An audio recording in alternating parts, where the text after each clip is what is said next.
You know it's this. Take a perk and a talk of that shit. Money swallowing like sis. Did it perfect in the kid. Got a billion who sang on my head. Look up better. Put on the road I just spent.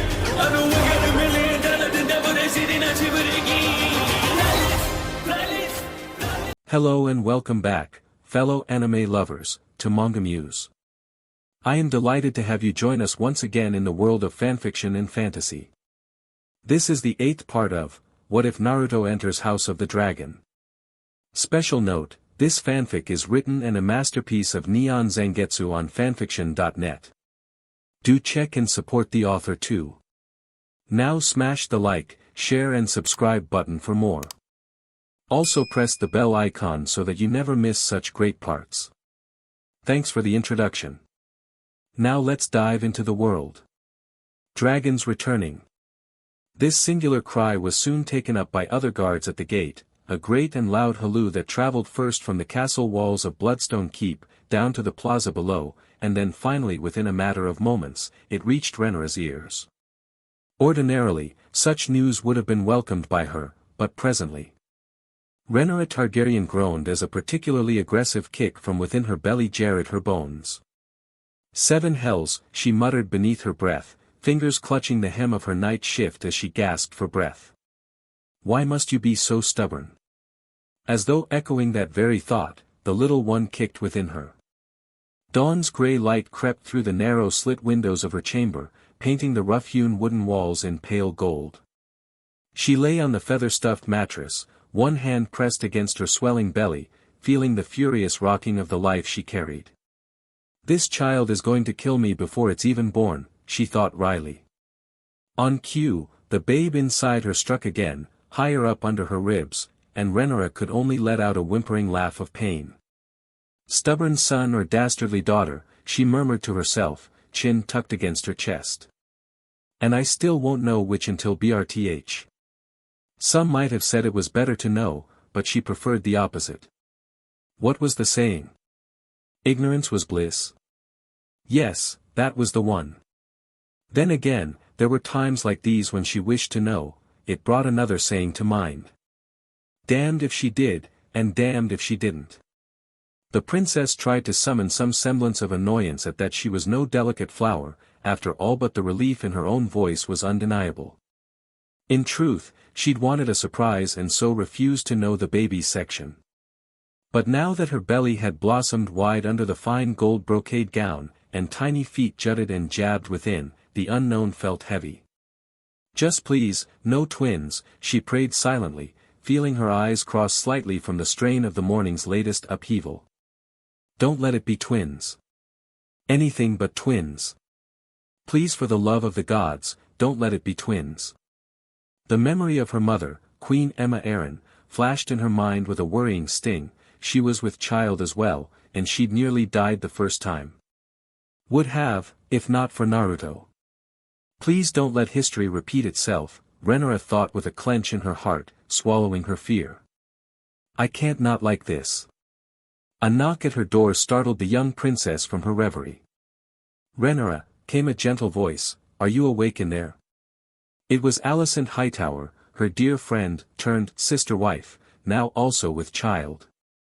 The memory of their strange, entwined lives made Renera smile affectionately, even as she shifted to sit upright.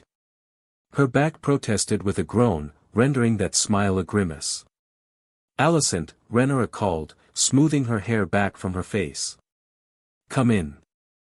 The door opened quietly and Alicent bustled in, gentle concern alight in her soft brown eyes. The Lady Alicent was herself in silks of pale green trimmed in silver, prim and prgnity with the early swell of her own belly. Renera and Alicent exchanged a knowing look. With a grin, Renera invited the Hightower woman to curl up at her side on the broad bed. Bloody girl, murmured Alicent, teasingly pinching Renera's fingers. You look like you had 2 kielbasa sausages whole. Renera laughed with a shake of pale hair. The shadow of her silvery mane had been pushed back with a simple ribbon, loose tendrils framing her tired but still striking face. In her gentle humor Renera lifted her gown's hem from under her belly and patted the curve. The babe has a lively morning routine, she replied, wryly. Thankfully it doesn't breathe fire, she offered a playful smile, but it was weak, strained, yet. Alicent reached out and laid a warm hand over Rhaenyra's stomach.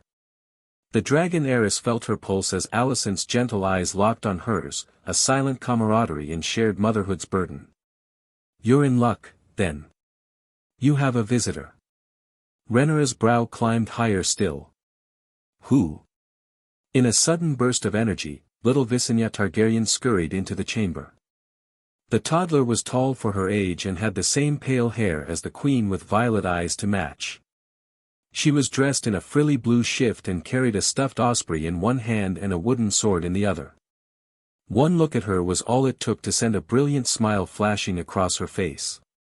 Sister, she chirped happily at the sight of her, plopping into Rhaenyra's lap. I missed you. The latter hummed, simultaneously surprised and pleased by her sibling's presence. She'd only just arrived, ready to start her day of adventures, and already her presence lightened her spirits. Rhaenyra quirked a brow toward Alicent. When did she arrive? Just this morning. Naruto ferried her over. Good morning, Pricklepuss, Rhaenyra crooned, ruffling her sister's curls. Did the dragon dreams wake you on the ride over? Visenya wriggled happily, then wrinkled her nose at the linen of the bed. Naruto said I could train today. I fought a big chicken, she announced, brandishing the wooden sword toward the tapestry. Rhaenyra laughed a little despite herself. Is that so? Well, I wouldn't say that. Naruto Uzumaki, lord of the Stepstones and Rhaenyra's consort, burst into the room just then. He was dressed in dark green tunic and loose breeches, sword hanging at his hip. Even half awake and having flown across the sea, his bright blonde hair and dark blue eyes made him appear like a light in the doorway. Rhaenyra saw him blink bleary-eyed at the scene, before the grin on her husband's whiskered visage nearly split his face in two. Good morning to you too, he said warmly, crossing the room in a few long strides. He stooped to embrace Rhaenyra from behind, careful to avoid her belly. It was a gentle, protective gesture, his arms cradling her shoulders. Naruto's humor and swagger had not faded, even though the responsibilities of lordship and fatherhood sat on his broad shoulders. Rhaenyra hummed against him. What brought this about? I heard cries of war, Naruto joked softly, nuzzling Rhaenyra's neck, and I see your sister has already claimed victory. Or was it a castle? You never know with her imagination or that dragon of hers. Visenya bounced with delight at the mention of a dragon. Belle will help me someday, she declared, referring to the black dragon hatchling that was her own. Naruto laughed deep in his throat and scooped Visenya up. Belle the Dread, ha, he rumbled, feigning faux menace. He'll earn his moniker yet. Someday soon, Princess Visenya, that little dragon of yours will be able to fly you wherever you want. Until then, our dragons will be your steeds. How does that sound? Plenty fair, right? Visenya delighted in the title, Belle the Dread, she repeated, and tried to spew an imaginary dragon fire at him. Naruto feigned shock and wagged a finger her way, drawing a fresh giggle from the girl. Alicent hid a smile behind her hand. She's going to be a terror when she's older. Dracarys. Rhaenyra cooed teasingly, and Visenya giggled, shooting imaginary flames at the sheets. It was a small family moment, warm and precious, in the chill dawn light. Alas, like all things, it couldn't last. At length, Naruto caught Rhaenyra's attention and gently moved little Visenya aside, setting her sister on Rhaenyra's lap. The little one clung happily to her legs, still too young to worry about going without attention for long. Rhaenyra handed Visenya the osprey again so the toddler could ride it like a dragon, and soon enough she was happily distracted, allowing her to focus on her husband. How you feeling? Naruto asked quietly, slipping an arm around her waist. Rhaenyra winced slightly as the pressure on her swollen belly increased. Months overdue for pirates, I think, she groaned. Can't even lift the hem of my gown without needing help. She managed a laugh. Naruto's smile faltered, he saw how pale she was, how heavy her breathing. Concern took over his eyes. I could carry you, he offered, half in jest. But he gently patted the roundness before him. On cue, the unborn child thumped back. Renera gasped as another kick startled her. That one was yours, she laughed breathlessly. I swear it means to give me heart palpitations. Naruto, I swear. Her eyes closed again at the sudden jab. Naruto brushed a tender kiss across her temple. Just think of it as your son asking his dad for breakfast, he murmured, voice low and soothing. Renera cracked a smile and leaned back against him, head resting on his chest. The rhythm of his heartbeat through the cloth of his doublet was steady, reassuring. I hope this one is a boy, she confessed softly, running a hand along the curve of her midriff. Stubborn BRT keeps me guessing. Naruto grinned. Stubborn like his parents, he teased, I wouldn't have it any other way. Renera's smile turned wry. Please, if it's a daughter, she'll be exactly like her mother, she said lightly. And just as fierce. Naruto gave a fond snort. All the better. This world could use more Targaryen fire and Uzumaki spirit. Something in his eyes sparked longing in her, and unbidden, she found herself leaning forward. Naruto did the same, lips brushing hers. Visenya looked up, saw them, and gagged. Yo! A gentle cough came from Alicent at the side of the bed, snapping them out of it entirely. We might not be able to tell when the LBR starts, she said, concern in her tone. Make sure you don't strain yourself. Renera laughed softly. If the herald of this BRTH needs me to spell it out, I might as well write it on the wall. Alicent clucked her tongue sympathetically and stroked the princess's hand. Naruto squeezed Renera's waist protectively. I want you both to rest, he told them both gently. I'll tend to Visenya, and we'll have breakfast together, just the four of us. Sound good? At the word Visenya, the little girl perked her head up immediately and slung herself out of Renera's lap. Can we go flying on Slyrak again? The girl asked, tugging at his sleeve. Please, please, please. Naruto chuckled and scooped Visenya back into his arms, tossing her playfully up in the air before catching her thrice as easily. Fine. But any more dragon practicing in this keep, and you'll think the castle's the next storm's end.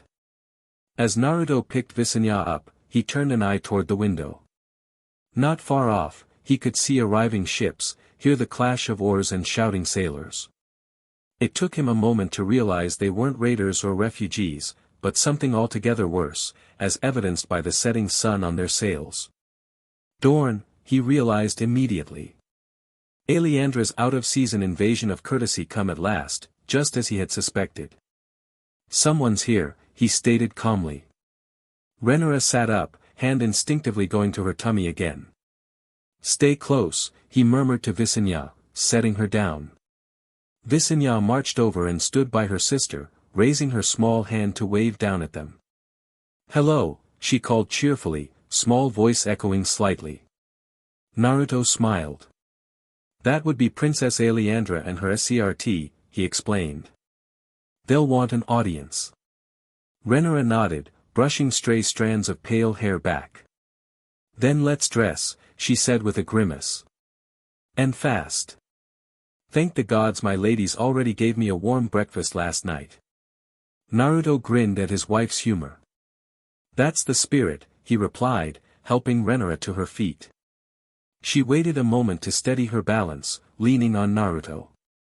Then, with Alicent's help, she began to stand and then move, each step careful and slow. Mind yourself, Alicent warned softly, adjusting Renera's skirts. Renera gave a small laugh and squeezed Alicent's hand. I will, I promise. Just no disasters, all right? In the soft morning light, the three women and Naruto were a tableau of strange unity, three governors of the narrow sea trying to maintain in a world gone mad. Yet politics would wait. At that moment, they were just spouses of each other, anxious and excited for what was to come. There was much to be done. The courtyard of Bloodstone was alive with bustle by the time Renera emerged with Naruto, Alicent, and Visenya in tow, its air yet warm with early summer, a gentle breeze fluttering the banners of the stepstones as gulls cawed overhead. The old stone walls of the keep absorbed the sunlight of the morning, and the port below had dozens of ships unloading cargo or unloading enemies. Naruto wasn't entirely sure which. Composing his visage into a mask of polite interest, he led Renara to a raised platform of stone at the center, where the visitors' tradition of greeting took place. The delegations had arrived by longships. Now armored Dornish knights in their sunny surcoats were tying up the vessels or standing guard, their crossbows slung idly. A group of 4 riders advanced from the main gate at a pace, led by a slender woman on a fine grey mare. Yup. Definitely her. Kurama heaved a sigh that he didn't dare vocalize at the moment. Persistent woman. Aleandra certainly was, he'd given her that, but persistence had its limits. As did his patience. Naruto allowed Renara and Alicent to walk at his sides as they waited. Both women were concerned and curious. Renara adjusted the bodice of her gown with trembling fingers as she doubtlessly thought of the pitchfork gossip she'd been warned about. Alicent looked royally poised despite her early prgnncy, hands on her swelling peach. He tucked a wink toward her, then Renara, trying to lighten the mood. She managed a slight smile, but didn't have time to speak, for their guests were upon them. The leader of the foreign party rode up confidently to the steps. Oleanda was much as he remembered her. She still possessed the olive skin and dark eyes of Dorn, though today wore a riding gown of dark red silks with intricate golden embroidery. A battered leather helm hung at her saddle's pommel, indicating she was no stranger to rough riding or conflict. She carried herself like a panther, black hair pulled back into a braid, and upon one thigh she bore a slender viper sword at ease. Aleandra dismounted and gave a graceful curtsy that, despite her raven glare, seemed genuine. Lady Renara, Lord Naruto, Lady Alicent, she greeted in a soft voice that still cut like a honed edge. I thank you for receiving me. Naruto inclined his head respectfully, forcing himself to be civil. Princess Aleandra, your welcome in the Stepstones is assured. We had news your fleet was near. May Dorn find safe harbor here. For now, was left unsaid. Aleandra stepped forward and knelt for Renara, fingers brushing the cold stone. Your Highness, she murmured politely, it is an honor. Seemed someone was being awfully polite this time around. What was she up to? Indeed. Alicent's response was quietly tart. You've brought a great many ships, I see. Aleandra gave a gracious nod in return, acknowledging Alicent's courtesy but lifting her eyes to Renara as soon as possible. Renara cleared her throat, the full weight of her child wobbling slightly behind her walls. We appreciate Dorn's goodwill, she said, adjusting the heavy cloak over her gown that hid the bulk of her midsection. What brings this delegation so far from home? It was customary to speak of favors, mercantile terms, or alliances.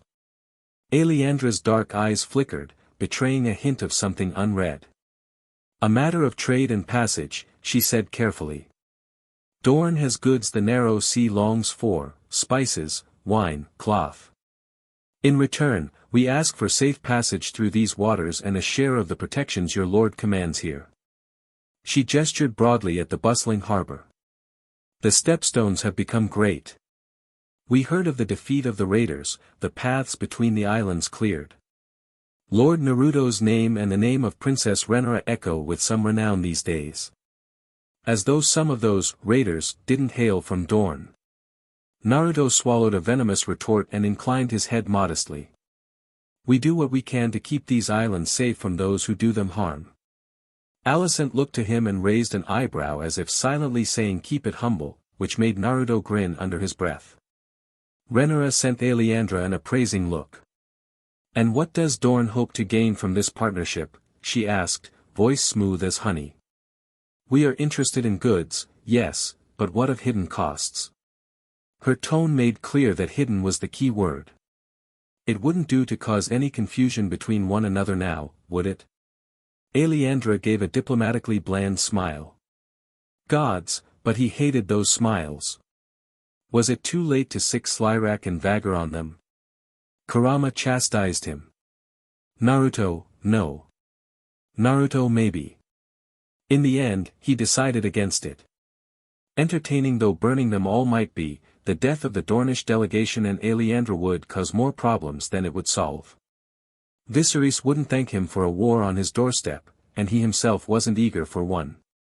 Whether there would be one or not, well, that depended on the Dornish princess before him.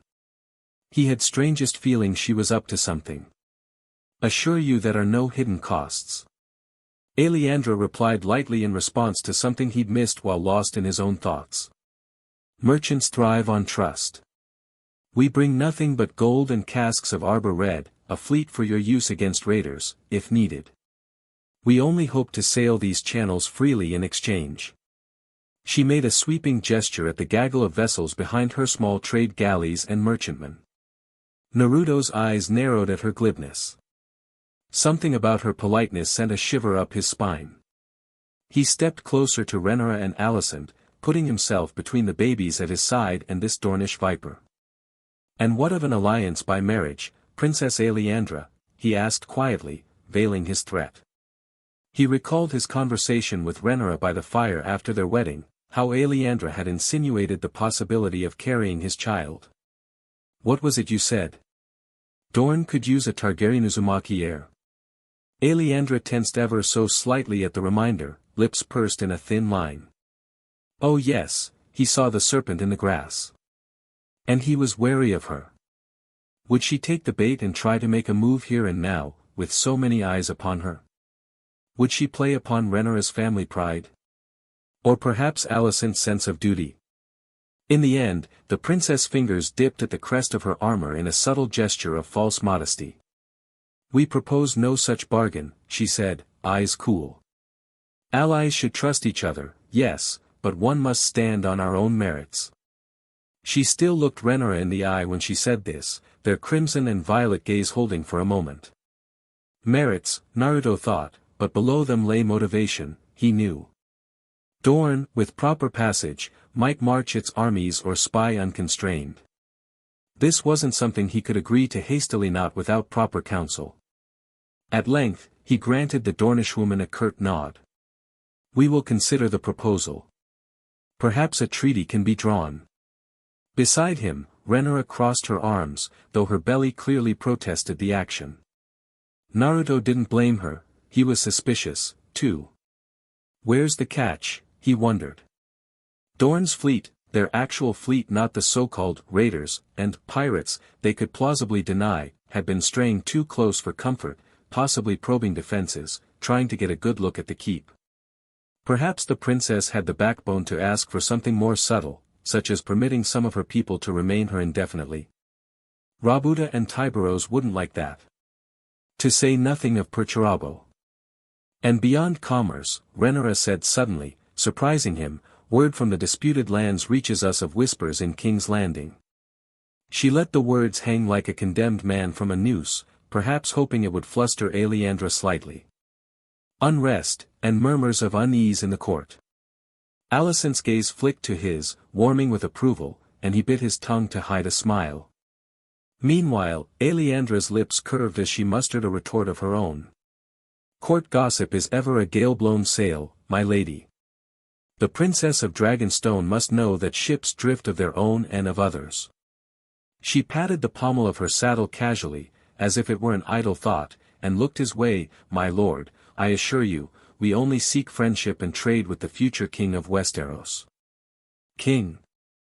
She was referring to him, not Rhaenyra. Naruto suppressed a growl, sensing the bait behind her words and refusing to take it. The Dornish princess was artful, nothing obvious stirred beneath her voice. He absolutely despised these word games, he longed for the days when he could just punch a problem away. Aleandra sensed his sour mood and gestured to her guards. One such Dornishman clad of fine steel with brown beard stepped forward, dipping his heads to the trio. Princess, he said quietly to Aleandra, perhaps this isn't the best place to have this discussion. The man's voice made Naruto stiffen. He recognized the man as Duke Arion Martell, an ally and favorite of Lady Aleandra, or so rumor said. The knight's eyes flicked to his, lingering in a way he didn't like. We'll speak privately, Naruto decided smoothly, voice even. Alicent, ever the diplomat, gestured toward the great hall beyond the courtyard, where tables were set with spiced bread and fruit. Come. Let us converse. Let us converse. How Renara loathed those words. Each time she heard them, they meant nothing good. Both Aleandra and Arion obliged, falling into line behind the lord and the two ladies. Naruto guided the procession inside, leaving a handful of guards to stand watch. Visenya skipped happily after them, calling out happily for him to show the hall. They entered the cool hall, richly decorated with banners of the stepstones, dragons and foxes, a less than subtle hint to both Targaryen and his own budding family. Long tables of polished oak were set with large bowls of honey cakes, smoked fish, and fresh fruit, a breakfast prepared in expectation of their guest. Renara seated herself on the high dais at the end of the table, Alicent to her right. Naruto stood by Renara's chair, smiling amicably while he waited for Aleandra to join them. Judging by his tight smile, he was going to be playing the part of the good lord today. A shame, really, she preferred it when he showed his true colors. Aleandra nodded to each of them and took a seat opposite Naruto, next to Arion. I did not expect such warmth, she said, appreciating the spread. Your hospitality, Lady Renara, is renowned. Renara's lips curled at the words, but she remained polite. Hospitality, yes, I have learned it well in these islands.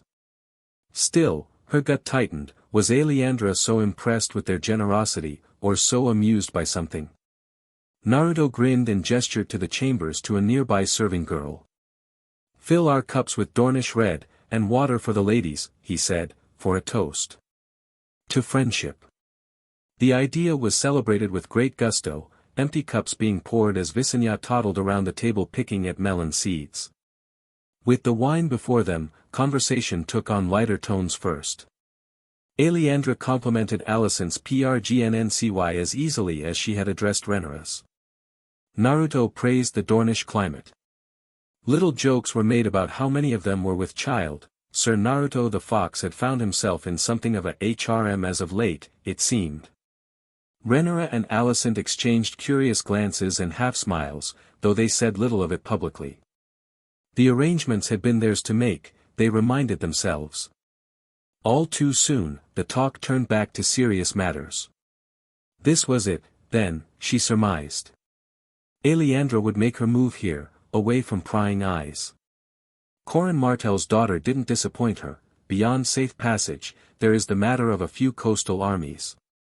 The stepstones have been bastion of stability in these waters. Dorne needs to be able to send our caravans and troops with the same blessings that sea grants. We believe that increasing our trade will benefit both our realms, new merchants for King's Landing and water for Dragonstone. Her eyes flicked to Naruto, then to Renara. Is that agreeable? Naruto cleared his throat. In general, yes, he said. We will find a reasonable share. Once again, Aleandra's gaze settled on Renara's WMB. Naruto's hand strayed moved to his belt near his blade. A servant filled his cup and Naruto sipped thoughtfully. Alicent nudged Renara, whispering, perhaps you should have one of your men ask about that invitation I keep hearing. Renara leaned closer. Invitation? Alicent's eyes darted sideways. I heard one of your men say something about a feast at Sunspear for Lord Tiberos. An official invitation. Renara's BLD went cold. She knew the meaning well. Tiberos and Perturabo, and the latter's inventions, had been of great interest to Dorne as of late, to say nothing of Rabuda himself. If they knew a great many of those ideas had come from Alicent herself, they would be even more interested in her. Thankfully they didn't. The hook had been baited, the ruse complete. The serpent had bit down without a second thought, blind to the trap. Ignorance was, as they say, bliss. I see. Renara forced a casual sip of water, the Dornish red ruff on her lips. And your invitation includes our protection if we attend in their stead, I trust. Aleandra's look sharpened. We graciously offered Lord Naruto a place at our table, but if he cannot spare the time, she let the implication hang. Renara fought down the urge to bristle, had not realized his people had extended an invite, but it made sense. Dorn wanted Naruto, or rather, his heirs and the potential power they contained. As such, they would try to win his favor. But now it only meant Aleandra saw them as pawns. If she couldn't entice him directly, she would target those close to him. Not her and Alicent, they knew better, but in this case, the exceptional individuals he'd brought to his cause. The serpent plays both sides, Renara thought. She fought the anger that rose in her at the thought. Is that all? Naruto finally asked, tone clipped. I trust Taibaros and Rabuta with our cause, but our families trust that's not something to be bartered over fine dinners. His fist clenched on the table edge. His blue eyes bored into Aleandra's. Are we clear? Lord Naruto, Aleandra said smoothly, lifting a hand in placation, we seek peace and prosperity, nothing else. A few courtesies between allies. Her gaze flickered to Renara and then around at VERYYYY, now tugging at the hem of Alicent's gown. Not only for ourselves, but those who come after us. Naruto released his grip on the table, though his jaw remained taut. He exchanged a stern look with Renara. She nodded slightly. This was a matter for her husband's shoulders to carry. Better him than her. Then we will draft our treaty, Naruto said quietly, rising to his full height. The powerful babe within Renara kicked again, prompting a wince from her as he spoke. For now, we will take this drink in goodwill. One toast to new friends. He raised his goblet high. Renara, Alicent, and Aleandra echoed the motion.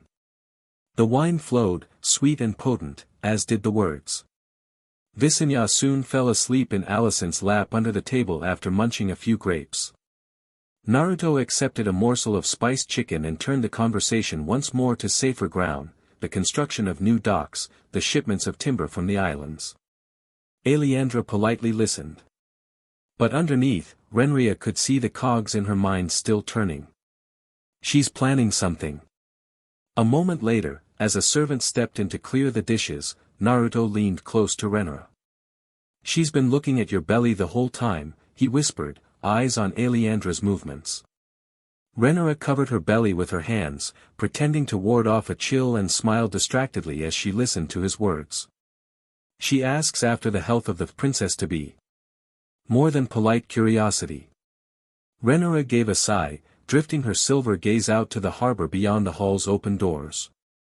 All that matters right now, my lord, is that our little dragon stays safe, she said softly, then rose from her seat. I think I'll retire for the evening, hopefully this wild child lets me sleep tonight. Alicent kissed Renara gently on the forehead as she stood. I'll help you to your chamber, she promised. Naruto bowed to Aleandra. Princess Aleandra, we thank you for your hospitality. We will dispatch the treaty parchments by tonight. Aleandra inclined her head respectfully, giving nothing away. The Stepstones are fortunate to have you in their company. In truth, each felt wary as the other, but at least the Dornish had arrived with a smile instead of a blade. For now. The sky was a deeper blue by midday, and the conversations in the courtyard had lulled into quiet. After Renara and Alicent went up for a rest, Naruto stood at the portcullis step speaking with Ser Taibaros and Rabuta, the hefty gentleman scribe.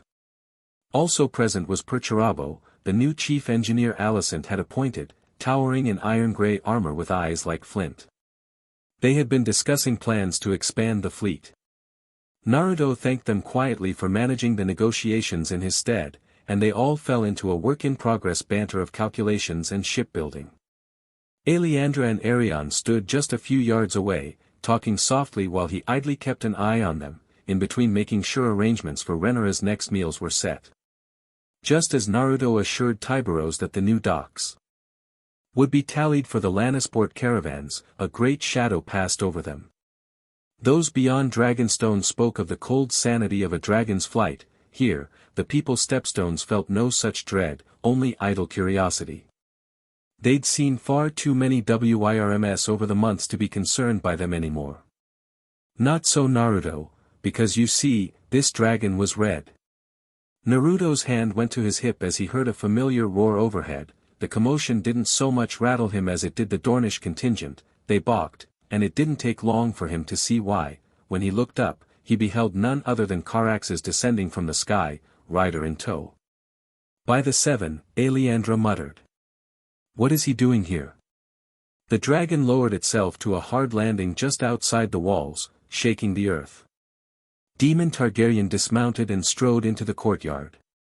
He didn't look well, his face was pale, drawn with stress, and he carried a satchel on his hip.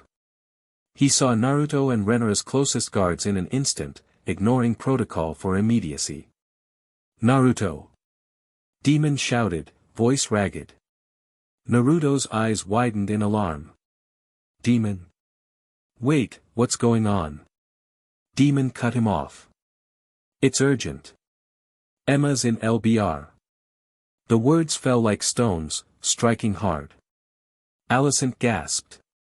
Naruto's eyes shot to Renora, who came hurrying down the steps, one hand on her belly, the other clutching Alicent's forearm. When did it begin? Renora stammered, mind reeling, no doubt recalling the horror of what nearly happened during her last BRTH. Demon ran over, eschewing all formality, as was his wont. She's been in LBR since dawn, your father commands you be with her. He insisted. He's frightened, and the rogue prince swallowed, taking a rare moment to steady himself. He's asked me to bring Naruto to King's Landing, to ensure she has a safe DLVRY. Naruto stared. His own mind was spinning. What can I do? Renora's about ready to pop herself.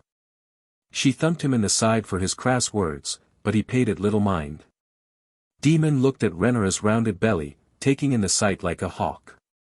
I know, he said softly, but my brother he believes your presence with Emma will spare no risk. Renora's hand flew to her chest in a panic. No, she almost shouted. Stop this. You can't send my husband away from me in this condition. Her fist trembled on her gown's jewel-encrusted belt buckle. Naruto caught her at that moment, stepping forward and taking Renora's other hand, moving to hold her as Alicent pressed in behind him. Demon pressed on, Viserys says he's frightened. He wants Naruto's presence, his unusual healing abilities. A terse reference to Naruto's rumored chakra touched on, but not explained, not with the eyes of Dorn upon them. Naruto's face went pale. He glanced at Alicent, she was trembling. He tightened his hold on Renora's hands. You are baby, Renora could only stand there, gulping. Demon continued, Viserys begged me. He feels powerless. The queen herself asked for you by name, as do we all. Will you come? Naruto's heart hammered. Dragonstone. Viserys' family. Emma in danger. He looked to Renora's weeping eyes, not in fear for Renora, but in heartbreak. Could he bring her with him? Would it even be safe? He couldn't simply pull her and Alicent out of the stepstones either, not with Aleandra here, who knew what she would get up to while he was away. The ideal thing would just be to send the Dornish princess away, confine her and her people to their ships for the duration of his stay. Assuming they could enforce that. His mind whirled, searching for ideas and finding few. Shadow clones? That could work, but even so. Renora stepped closer, clearly shaken. If you go, she began. Naruto put a finger to his lips and shook his head swiftly. He understood. Renora pressed her lips together. Human decency demanded he run to his king's wife. But Renora's hand pressed against her belly, and he flinched. No sooner had she felt his hesitation than her eyes widened and tears glistened. What about me? What about the child I carry? Her words came out in a whisper of fear and anger. What if I go into LBR while you're away? Naruto's breath caught. This was the first time Renora sounded so small in front of him. He pulled her close and planted a hand under her belly. It'll be all right, he murmured, voice trembling. I promise I'll come back at first light. I promise. I'll leave some shadow clones behind to keep things running and... No, she stomped a foot. They're not the same. Ray. Her brows tightened at the promise. You will come back, she insisted softly. Don't you dare leave me. Naruto brushed her hair back and kissed her forehead.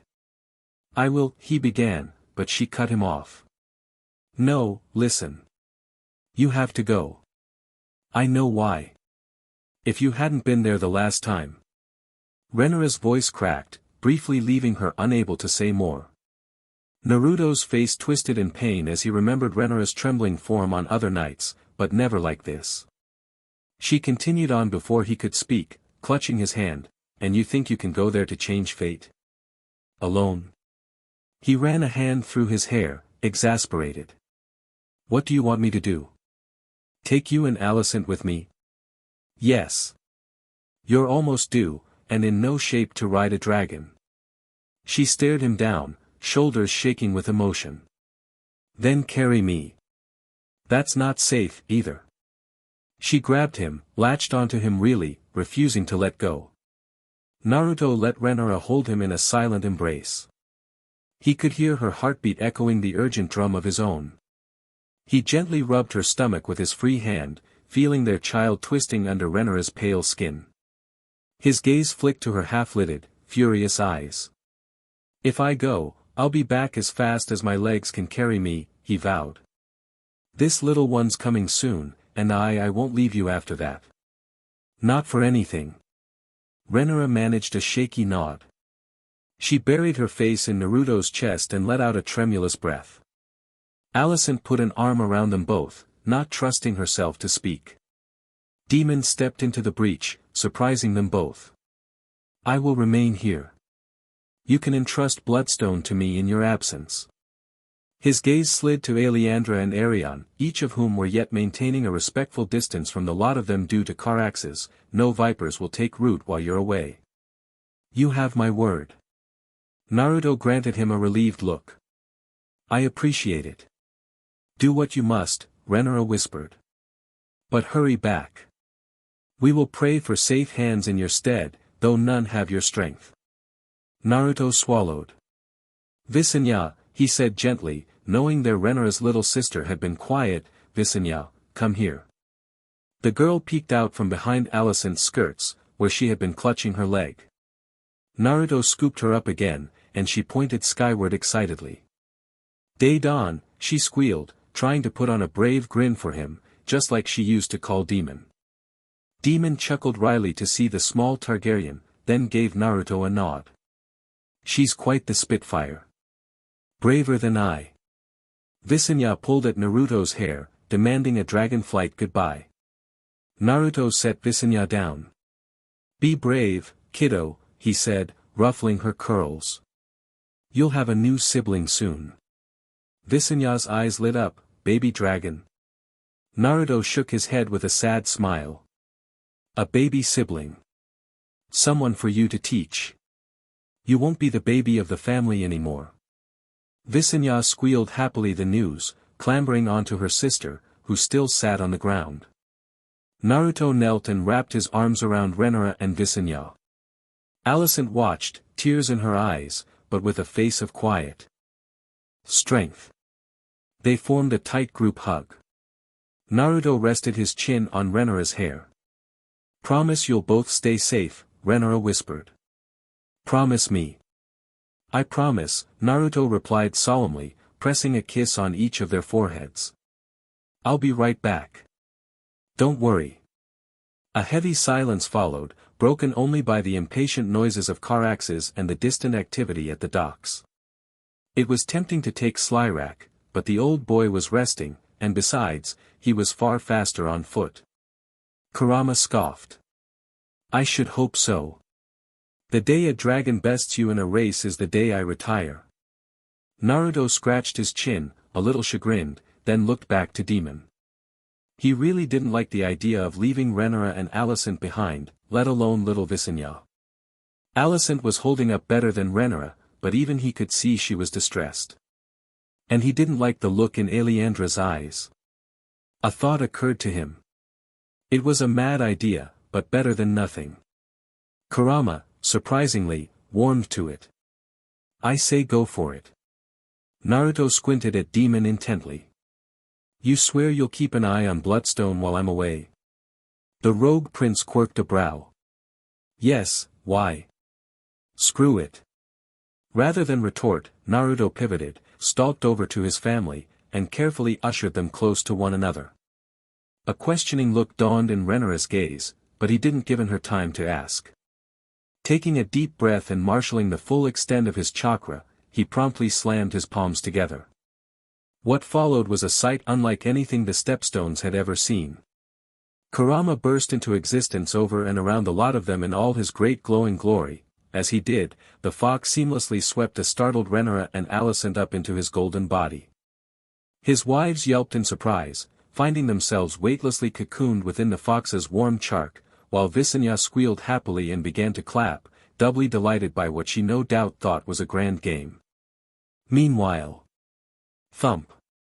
Behind him, a certain woman may have dropped to the floor in a dead faint. It might have been Aleandra. He'd never tell. Leaning low, Naruto stared Demon in the eye with Kurama, growling intently. Keep your word. Demon barked a laugh and sketched a bow. Safe travels. Naruto bolted across the sea, family in tow. Renara Targaryen clung to the golden fur beneath her fingers as the world blurred past. Wind whipped strands of silver blonde hair loose from her braid. High above the Blackwater Bay, she peered out from the cocoon of blazing chakra that surrounded her, heart pounding with a mixture of exhilaration and dread. King's Landing sprawled ahead, a huddle of stone and smoke, and in its midst loomed the Red Keep, her childhood home. Home, now in turmoil. Even from here, she could hear distant bells tolling and faint screams echoing off the battlements. Below, the city erupted at the sight of the great fox Strkng across the sky.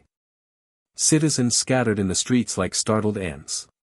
She glimpsed them pointing upward, tiny faces contorted in panic as Kurama's enormous nine-tailed form thundered overhead.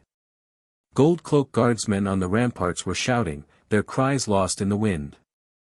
Renara's belly tightened not from fear of the descent, but from the ever-present strain of the child inside her.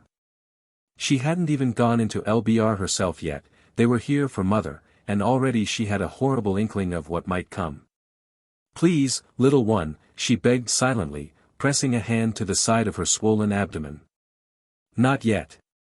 Wait another day. The babe within kicked back stubbornly against her ribs, as if to protest.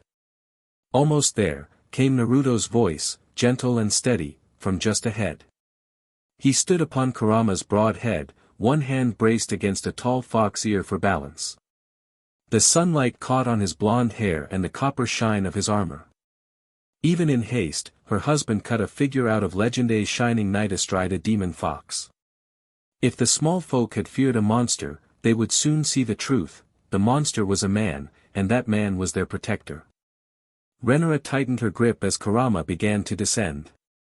The city walls rushed up. With a tremendous bound, the colossal fox leapt the ramparts of the Red Keep in a single fluid motion. Below, soldiers scrambled, spears were raised tremblingly before the beast. Renara saw crossbowmen on the towers squinting down in confusion, unsure whether to loose their quarrels. She even spied one poor knight drop his halberd and flee, eliciting a bark of dismay from his captain. A part of her wanted to laugh, the sight would have been comical if not for the urgency knifing through her. Instead she cried out in a clear, commanding voice, "Hold your fire." Hold. At her shout, a dozen astonished eyes snapped upward. The men on the ground stumbled back as Kurama's giant paws hit the inner courtyard and cracked the paving stones. Dust billowed. Grooms and squires dove aside into mangers of hay. The fox's 9 golden tails lashed behind him, their glow casting dancing shadows on the red walls. 7 hells, it's the princess, someone yelled. Princess Renara's on its back. And Lady Alicent, another voice gasped. The Princess Visenya as well. Renara released a shaky breath. Thank the gods, recognition dawned in the soldier's eyes. The king's guard on duty, Sir Harold, lowered his blade at once and stepped forward, gauntlet pressed to breastplate. His weathered face was as pale as milk. "Milady, ah, milord," he corrected himself, realizing Naruto stood beside her now on the fox's back. "Lord Naruto, Princess Renara, we did not know it was you." Kurama gave a low rumbling huff. With a nod from Naruto, the great fox began to dissipate. Ribbons of golden chakra unraveled from his body, unwinding into the air like morning mist. As the fox spirit vanished, it gently deposited its passengers on solid ground. Renara's slippers touched the courtyard stones, and suddenly the weight of her condition slammed down with full force. Her knees nearly buckled. Only Naruto's quick arm around her waist kept her upright. "Easy," he murmured, concern flitting across his whisker-marked face. Renara managed a tight smile, but her breaths were coming shallow and fast. The excitement of the flight and the panic of what awaited set her heart to racing faster than was wise. She knew it, but she couldn't calm herself yet. At their side, Alicent Hightower swayed a little once freed from Kurama's chakra shroud. The lady's cheeks were flushed, chestnut hair wild around her face. Still, Alicent recovered with grace, Visenya held in her arms, idly smoothing a hand over the front of her travel-stained gown and fixing the nearest onlookers with a prim stare. "Don't just gawk," her sister-wife chided the assembled guards lightly. "Announce them." Her prompt jolted Sir Harold out of his stupor. The old knight cleared his throat, turned toward the entrance of Mager's holdfast, and bellowed in a voice that carried through the courtyards, "His Lordship Naruto of the Stepstones, and Her Grace Princess Renara, have returned." Sure enough, his cry was met with a clamor from within the keep. Renara heard startled exclamations, hurried footsteps. A familiar voice rose above them, one hoarse with worry. "Renara! Naruto!" King Viserys barreled out into the courtyard, heedless of any decorum. He wore no crown, no formal tunic, only a hastily donned bedrobe over his linen shirt, and the fringe of silver in his hair stuck to his brow with sweat. He father looked as though he had aged a year in a day. Viserys rushed to Renara first. Relief and anxiety warring on his face. "Thank the gods you're here," he breathed, pulling her into a brief, fierce hug despite the bulk of her belly between them. Renara sank into her father's embrace with a trembling sigh. She felt the quick thud of his heart against her cheek. "We came as fast as we could, father," she whispered. "Mother, how is she?" Viserys released her, pain flashing in his violet eyes. "In pain," he answered, voice tight. "The babe won't come, and the midwives they fear it's turned wrong." He passed a trembling hand over his forehead, then turned to Naruto and Alicent, who stood at Renara's shoulder. "It's good you brought her safely. We need," his gaze fell on Naruto's determined face, and hope kindled. "We need you, son." Naruto nodded curtly. There was no formality now, only a man being asked to save those he loved. "Where is she?" "In her chambers, Mager's holdfast." Viserys was already pivoting on his heel, beckoning urgently. "Come. The Grand Maester is with her, but—" He did not finish. He didn't need to. Renara could guess well enough, the Grand Maester would be wringing his hands, useless in the face of breach or worse. Orwyle was young and had nearly lost Emma once before. If not for Naruto's intervention during Visenya's BRTH some years past, her mother would have surely perished. Not this time, Renara thought fiercely, one hand braced against the ache in her back. History will not repeat itself. Little Visenya squirmed in Alicent's arms. "Will mother be all right?" Naruto squeezed her shoulder as if hearing her silent vow. "I'll take care of it," he said softly. In the next instant he burst into a ground-eating stride, following Viserys across the courtyard toward the keep's doors. Renara moved to follow, but Alicent caught her arm. "No, you don't," she chided under her breath. "Let them go."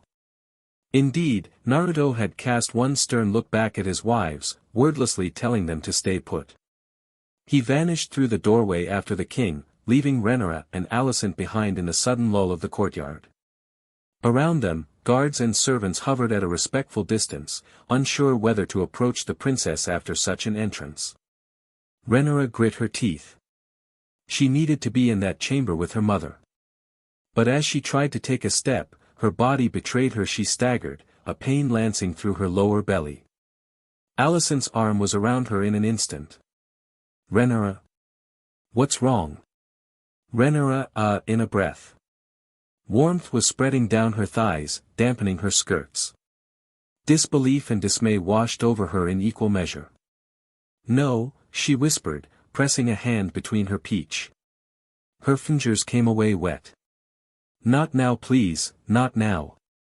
But the mother had a cruel humor, it seemed.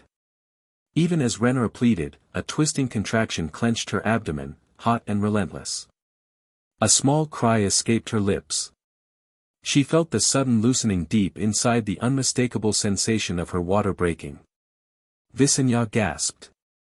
Alicent's eyes widened as she understood. Oh gods! She tightened her hold, bracing Rhaenyra's weight.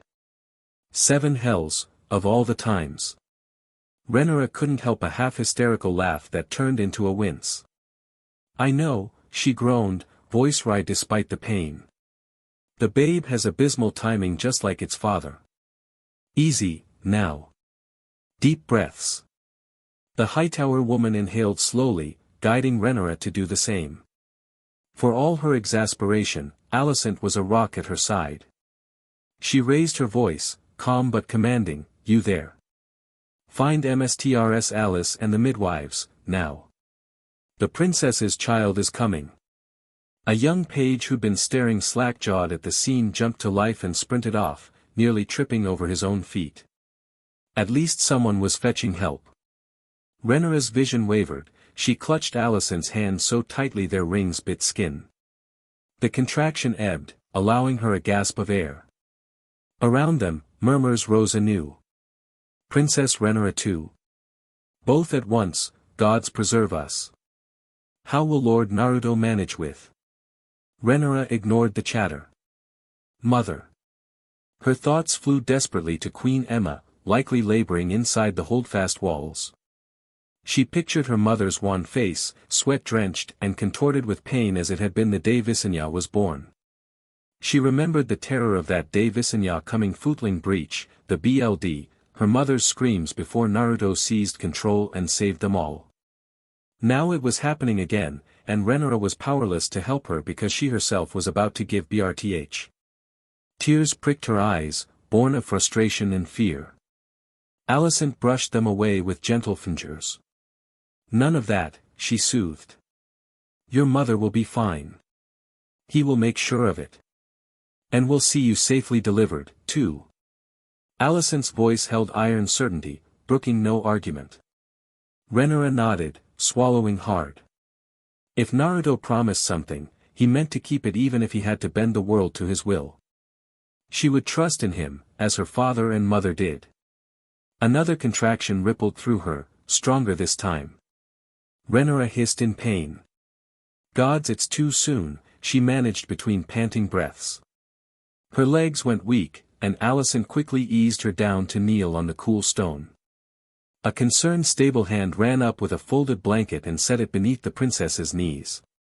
It's all right, Alicent said firmly, though her own face was taut with worry.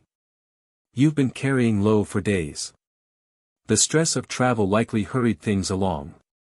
She stroked Rhaenyra's back as the younger woman trembled. You can do this. I'm here. We'll do it together. Rhaenyra grabbed Alicent's hand anew and nodded. Together. Yes. If she could not be at her mother's side, at least she had her dearest friend at hers. In a grim jest of fate, both Targaryen women fought on the battlefield of motherhood this day. The birthing bed is our battlefield, her mother once said. And so it was proven, thrice over. Above the princesses, the bright midday sky swirled with activity. Ravens flapped from the rookery carrying frantic messages. Within the keep, servants raced between chambers fetching water, towels, and herbs for not one, but 2 royal labors. And near the sept, quite unbeknownst to most, a third drama was unfolding. Naruto burst into Queen Emma's apartments at King Viserys' heels. At once the stifling heat and noise hit him, the air reeked of sweat and blood, and the chamber rang with the cries of women in distress. For midwives hovered around the great canopied bed, where Emma Aaron writhed amidst soiled sheets. A low keening came from her throat, raw from hours of agony. By the bed stood Grand Maester Orwyle, his chain of office rattling as his hands fluttered ineffectually over the queen's belly. "I fear the babe is turned, your grace," Orwyle was saying in a wavering voice as Viserys and Naruto entered. "All our efforts to turn it have failed. The LBR, it has been too long." "The BLD loss," he trailed off helplessly. Viserys paled at the sight of his wife, and Naruto felt the king's resolve falter. Orwyle unspoken words hung in the air like a death sentence, "The BLD loss will kill her." The very scenario Naruto had dreaded was coming to pass again. The last time Emma labored, Melas the traitorous snake had been prepared to carve the babe out of her belly, willing to sacrifice the mother to save the child. Naruto had barely prevented it. Rage simmered beneath his skin at the memory. He would not allow such butchery, not now, not ever. Orwyle was a better man than Melas, a good man, but here and now he had little patience for maesters and their ilk. "Out of the way," Naruto barked, striding forward. His tone left no room for debate. Shocked, the Grand Maester jumped back as he came to the side of the bed and knelt. Queen Emma's eyes fluttered open at the commotion. They fixed on Naruto's face, glazed with pain yet still keen with recognition. "Naruto," she whispered. Her voice was hoarse, lips bone-white and trembling, yet a hoarse laugh parted them regardless. "I must be having a fever dream. Come to save me again." "You know it," he hummed, reaching out to take her hand. It felt frighteningly cold, despite the feverish heat of her brow.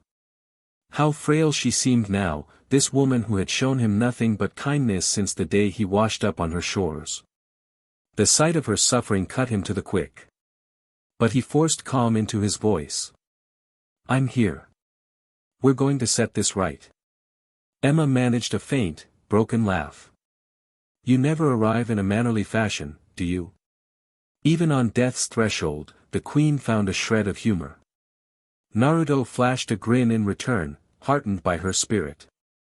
"Apologies, my lady," he quipped gently, deliberately using a courtly tone to tease her. "Next time I'll use the door." She squeezed his fingers weakly. No, I'm grateful." A shallow breath. "I prayed you'd come. And so you have." Her violet eyes, the same shade as her daughter's, brimmed suddenly with tears. "Save my child, Naruto. Please. And you as well," he vowed, gripping her hand. "Both of you, or nothing. I swear it." Behind him, Orwyle sputtered. My lord, this is most irregular." Viserys silenced the old man with a single raised hand. The king's voice trembled on the edge of command and plea. "Do as he says. All of you. He saved her once. He shall do it again." Despite himself, Naruto blanched inwardly. "Yeah, no pressure." The midwives exchanged doubtful glances. No doubt they remembered well how this foreign lord had all but taken over in the last royal BRTH. But they also remembered the impossible outcome, a healthy babe and mother, snatched from the stranger's grasp. Thus when Naruto rolled up his sleeves and began making his demands, "I need hot water, clean linens, and light, more light," the women moved swiftly to obey. Two rushed to fetch basins and candles, another hurried to wring out fresh cloths. Orwyle opened his mouth, perhaps to object or merely to offer assistance, but Viserys fixed him with a hard stare and he fell silent, the authority of his citadel chain utterly usurped. Naruto bent over Emma, assessing the situation. Her shift was bunched up to her peach, modesty long discarded in the throes of LBR. Her belly was still round and high, meaning the babe had not descended properly. His keen senses picked up the erratic flutter of Emma's pulse, the shallow rise and fall of her chest. She was exhausted, on the brink of collapse. BLD stained the sheets beneath her thighs, too much BLD. If this went on much longer. He banished the dark thought. No. Not today. He laid a hand on Emma's swollen abdomen, closing his eyes to concentrate. Summoning a thread of warm chakra into his palm, he let it sink below the skin, feeling for the child within. There. A tiny foot, pressed where a head ought to be. A breach, just as feared. The babe was coming legs first, wedged sideways in the BRTH canal. If they forced it, it could tear the mother apart or snap the baby's neck. No wonder progress had stalled. Kurama sighed in his head. Never a dull moment for us, eh? Emma shuddered and cried out as another contraction racked her. Naruto sprang into action. He placed one hand on the top of her belly and the other lower, near the baby's rear. Listen carefully, I'm going to turn the child, he told her. It will hurt, but only for a moment. Bear with me. She gave a faint nod, biting down on a clean strp of cloth maid pressed between her teeth. Viserys hovered at her other side now, holding her shoulders, whispering encouragement and prayers to the mother above. Naruto pressed his hands firmly against Emma's taut belly and sent a stronger pulse of chakra into her WMB-controlled, precise. A glowing aura emanated from his fingertips, and the MDWF nearest gasped at the sight, muttering something about sorcery. He paid no heed. Gently, inexorably, he urged the FTS inside to shift. At first, nothing happened. The baby was lodged tight, and Emma sobbed into her makeshift GG as Naruto's energy probed deeper. He grit his teeth and pushed more, visualizing the infant turning in the fluid dark. Come on, kiddo. Work with me. Don't ya wanna say hello to your mother? His brow beaded with sweat from the strain of fine control. Kurama's chakra roiled within him, eager to flood out and brute force the problem, but that could do more harm than good. This required a delicate hand. A surgeon's hand. He'd delivered a baby safely once before, and gods be damned, he'd do it again. Orwell watched in queasy fascination, as did the others, as Naruto moved his palms with slow, circular motions over the queen's belly. To them it doubtlessly looked like sorcery. A golden light seemed to suffuse Emma's abdomen, and beneath the skin, something shifted. The queen bucked and screamed once, a raw animal sound then fell back, gasping. Naruto froze. For one terrible heartbeat he thought he'd caused her more harm than good. But then Emma in a deeper breath than she had managed in hours. Her eyes flew open in surprise. It moved, she croaked around the leather strap, which she now spat free. Gods be good it moved. The blonde allowed himself a tight grin of triumph.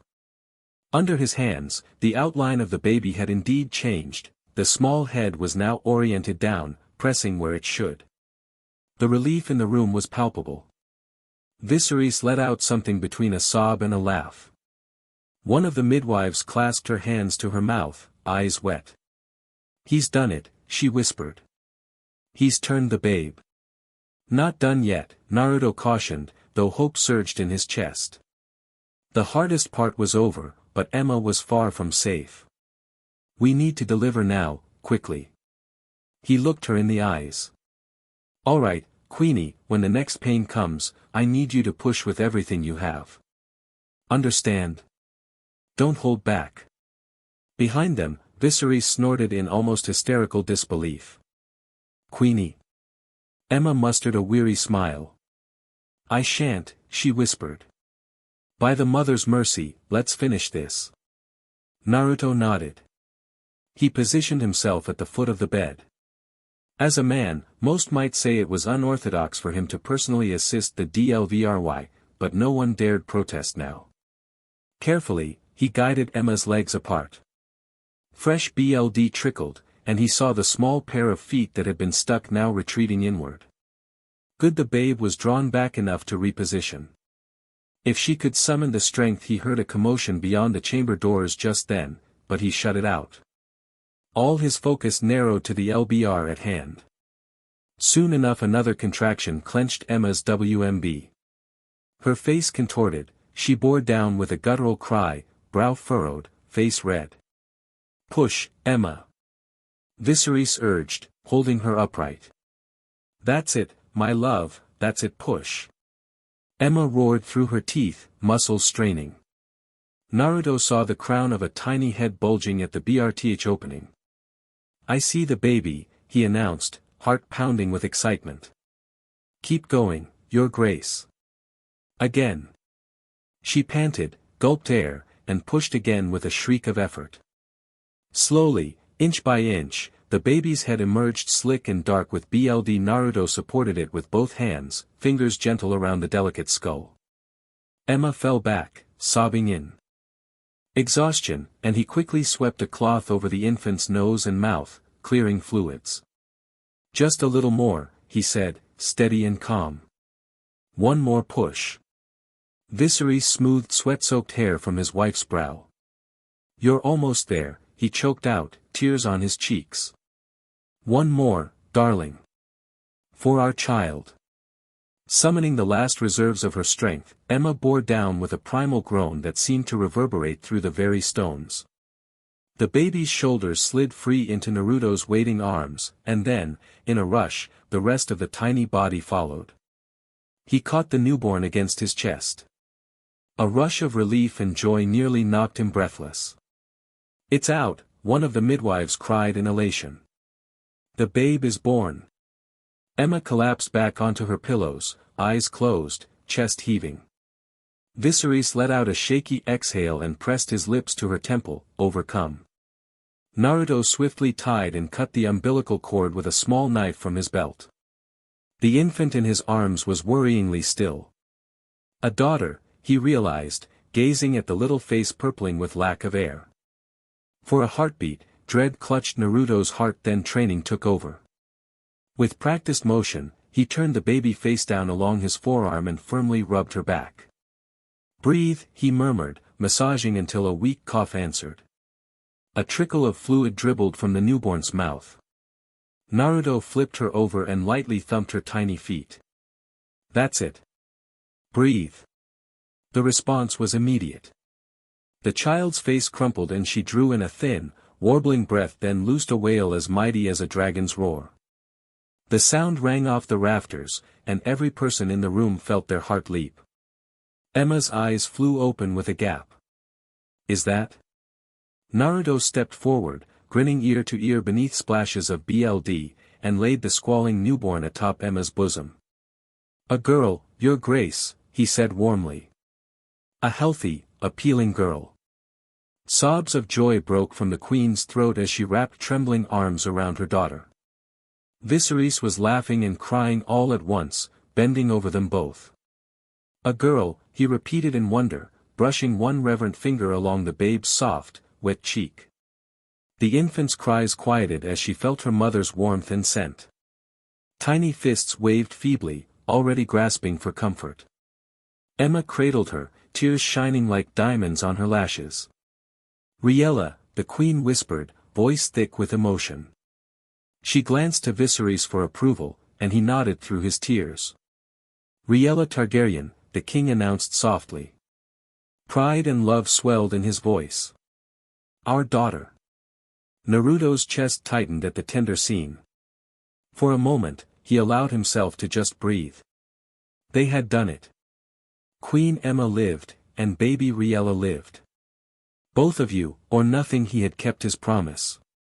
He allowed his shoulders to slump with relief. But his work was not finished. Even as the midwives bustled in to tend to the afterbirth and wash the queen, he became aware of frantic footsteps out in the hall, accompanied by urgent voices. He turned to find one of his own shadow clones shouldering through the half-open door. The clone's face was splattered with BLD, though clearly not its own, given the merry grin it wore. "Sorry to barge in, boss," the clone panted.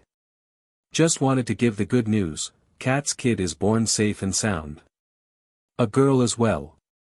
Naruto blinked, processing. "Kat? Ah, yes, Hugh's wife." He had nearly forgotten in the frenzy. Shortly after entering Emma's chambers, Naruto had overheard a desperate shout from a red keep guard, his wife had gone into LBR in the yard without aid. Without hesitation, Naruto had split off a shadow clone to follow the man and assist. "You handle it," he told the doppelganger while focusing on Emma. True to his word, here was the clone, reporting mission accomplished. Relief flickered across his face. One more little life safe. And the mother? Exhausted, but doing well, the clone said. It was a straightforward BRTH after all. They've named the babe Sarah. He chuckled. Poor Hugh nearly fainted with joy. I left them both resting. Naruto huffed a light laugh. Hugh was a big burly fellow, imagining him swooning at the sight of his newborn daughter warmed his heart. Good work, he told the clone quietly. Their eyes met in shared satisfaction, and with a casual salute the clone dispelled in a puff of smoke vanishing from the doorway, leaving only a startled MDWF behind him coughing at the smoke. In an instant, Naruto absorbed the clone's memories. He felt Hugh's trembling gratitude as if he'd been there himself, saw the tiny red-faced babe Arya nestled in her mother's arms. Another safe DLVRY, another family intact. He closed his eyes briefly, offering a silent thank you to whatever gods watched over fools and foxes alike. When he opened them again, he found Viserys studying him intently. The king had Riella cradled in one arm now, while Emma drifted in an exhausted doze. Whoa, looks like the big guy wants to give a speech. You truly are a gift to this family, Viserys said, his voice rough with earnest feeling. To this realm. He stepped forward, handed the baby off to Emma and before Naruto could protest, enveloped him in a fierce hug, heedless of the BLD on Naruto's clothes. Thank you, my son. You have saved my world yet again. This is a debt I will never be able to repay. Ask anything of me, and it is yours. Naruto stiffened in surprise, then returned the embrace with one arm. He was not used to such displays from the typically reserved Viserys. But fatherhood and near loss had softened the man's heart. He understood all too well. He looked over Viserys' shoulder to the bed, where Queen Emma slept with a peaceful smile, one hand resting on the downy head of her baby. Long ago, his own mother had died bringing him into the world, fate had stolen that bond from them both. If he could spare Riella the same grief, if he could spare Rhaenyra the loss of her mother, then every drop of sweat and BLD spent today was worth it. Viserys released him, eyes shining. He then cleared his throat and drew up proudly, the joy of a new parent breaking across his face. I must tell them, he said, grinning. The court is waiting on any news. By the mother, they'll be surprised to hear it's another girl. He chuckled, clearly unbothered by the lack of the long-hoped-for son. With Rhaenyra still his named heir and now this third daughter, Viserys' heart brimmed content with his healthy family. As the king moved to the door, no doubt eager to announce Princess Riella's BRTH to any and all, Naruto gently intercepted him. Wait, he said, a new worry tugging at him. Rhaenyra, where's Rhaenyra? Viserys paused. In the delirium of relief, he had not noticed that his eldest child was absent. She came with you, did she not? He asked, frowning. And Alicent? Naruto nodded. She did. But I left her in the courtyard. His words cut off as a distant scream echoed from elsewhere in the holdfast. A scream he knew instinctively, Rhaenyra. All semblance of color drained from Naruto's face. Seven hells, of course her LBR. In the chaos, he hadn't realized how swiftly things might have been moving for her too. Perhaps he should have, given how near her term was, but they'd been in such a rush to reach Emma. Viserys' eyes widened in alarm. Go, he urged. She must be in her chambers, or nearby. Go to her. I'll tend things here. Naruto needed no further permission. Without even stopping to wipe the BLD from his arms, he dashed from Emma's room, heart hammering anew. He raced down the corridor, guided by the sounds of frantic activity. Servants pointed him down a side passage toward an antechamber that had been hastily prepared. Naruto barreled through the half-open door and staggered to a halt at the sight inside. Renara was there, lying on a low birthing bed that had been erected on the floor rushes. Her face was contorted in pain, sweat-plastered hair clinging to her cheeks and neck. Alicent knelt behind her on the mattress, supporting Renara's back and murmuring encouragements in her ear. Two midwives fluttered about at the princess's knees, and further back a third was unpacking linens and bowls.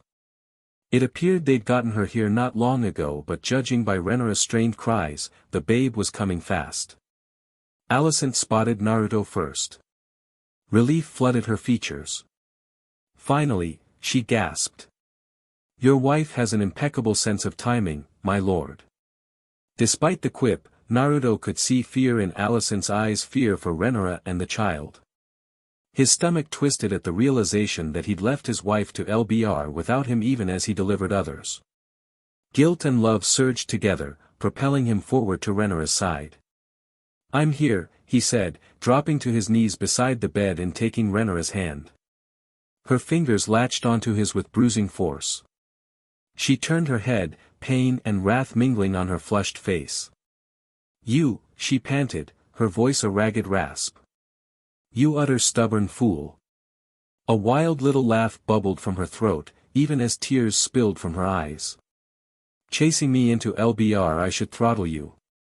Naruto let out a choked laugh of his own, brushing damp hair back from her forehead. "I wouldn't blame you," he managed. He leaned in and pressed a quick, fierce kiss to her temple. "But first let's get this little tyrant out of you, HM." Renara nodded weakly, a sob escaping her lips. Her grip on his hand was iron hard. He could feel the tremor in her muscles with each spasm of pain. Naruto moved his free hand to cup the swell of her belly. He sent a gentle wash of chakra through her skin, soothing tense nerves and lending what energy he could spare to mother and babe. Renara's labors had started barely an hour ago, but her body was working with alarming speed. Perhaps the upheaval of travel had hastened everything. Either way, the babe was eager. And from what he could sense, thankfully in proper position, head down and pressing to be born. "How far along?" he asked the nearest MDWF, who was already peering between Renara's thighs. "She's nearly ready, milord." "Baby's crowning now," the MDWF replied briskly. "Not long, by the mother's grace." As if to prove her words, Renara suddenly arched, teeth bared in a scream that she fought to bite back. Naruto saw the bulge of the baby's head straining at the entrance. The MDWF quickly braced her palms there, ready to guide. "Princess, my lady, you must push now," she ordered firmly. "With the next pain, push hard." Renara in a ragged breath and threw her arms around Naruto's shoulders, holding on as if he were a lifeline. "Don't leave," she gasped, her breath hot against his neck. "Stay please." His heart lurched a little, not just from the words, but the realization, this was really happening. From this moment on, everything would change. "I'm not going anywhere," he whispered, wrapping one arm around her trembling back while keeping his other hand clasped in hers. He supported her as Alicent shifted position to let him take the lead. Gently, he eased Renara upright into a squat like crouch. Gravity would aid the BRTH. His arms became her support, and she sagged against his chest with a sob of relief. "There we go," he murmured at her ear. "I've got you. You can do this." Her only answer was a whimper and a frantic nod. Then another contraction hit, and Renara bore down with a cry, every muscle in her young body taut with effort. Naruto held her steady. He had faced warriors of legend, monstrous beasts, even death itself, but nothing was more humbling than feeling the sheer strength of a woman bringing forth new life. He murmured steady encouragement as Renara through the push. The MDWF's eyes lit. "Good, good," she exclaimed. "I see the head, princess. One more like that should do it." "It burns," Renara whimpered, trembling. She buried her face against Naruto's shoulder. "Gods, it burns like fire." "I know," Naruto soothed, caressing her hair. His heart twisted helplessly at her pain. "Just a little longer. Remember what you said?" You're the BLD of the dragon, fire cannot break you. Show our son your strength. A wet laugh, then another scream as the next wave came. Renara clenched Naruto's tunic in both fists and pushed with a despairing, mighty cry. Naruto felt her whole body shudder in his arms. The MDWF braced to receive the child. There we are, the woman cried out, triumphant. Heads delivered. Renara collapsed back against Naruto, sobbing for breath. He peered over her heaving shoulder, his own vision blurring with tears he hadn't realized were forming. He caught a glimpse of a tiny, slick head in the MDWF's hands, wisps of pale gold hair matted to it. His heart nearly stopped. Their child. His child, half in this world already. A wonder beyond words. You're almost done, princess, the MDWF panted, carefully clearing the baby's airway. The newborn's face was purple and still, not yet breathing. Naruto's throat clenched in fear, but the MDWF was steady. She checked for the cord around the neck. None, thank the gods. Give us one more push for the shoulders. Renara shook her head wildly, tears flying. I can't, she wept. I can't, it hurts. You can, Naruto said, gentle but firm. He turned her head with a finger to meet her bleary eyes. Renara Targaryen, you've never yielded in your life. Don't start now. Our son is waiting to meet his fierce mother. Renara blinked, then let out a wet laugh that was half a sob. Who taught you to pep talk a woman in LBR, she managed with a shadow of her old wit. But she nodded, resolve hardening in her expression. All right. One more. Alicent, still perched at Renara's back, stroked her hair. The mother is with you, Rei, she whispered. Bring him into the light. With Naruto's arms holding her and Alicent's hand in hers, Renara summoned every last scrap of strength. She gritted her teeth and bore down ferociously. A scream tore from her throat, a sound of fury and triumph combined. Naruto felt a sudden slippery release against his legs as the rest of the baby slithered free into the MDWF's grasp. It's a boy, the MDWF shouted joyously. In her hands, a new life squirmed and then let out a thin, mewling cry.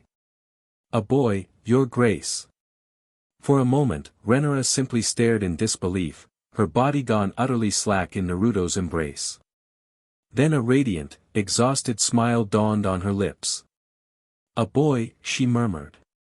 Her head lolled back onto Naruto's shoulder, tears of joy leaking freely now. We have a son, Naruto. The MDWF swiftly bundled the wailing newborn in a soft linen and passed him up into Renara's waiting arms. Trembling, Renara cradled the tiny bundle to her chest.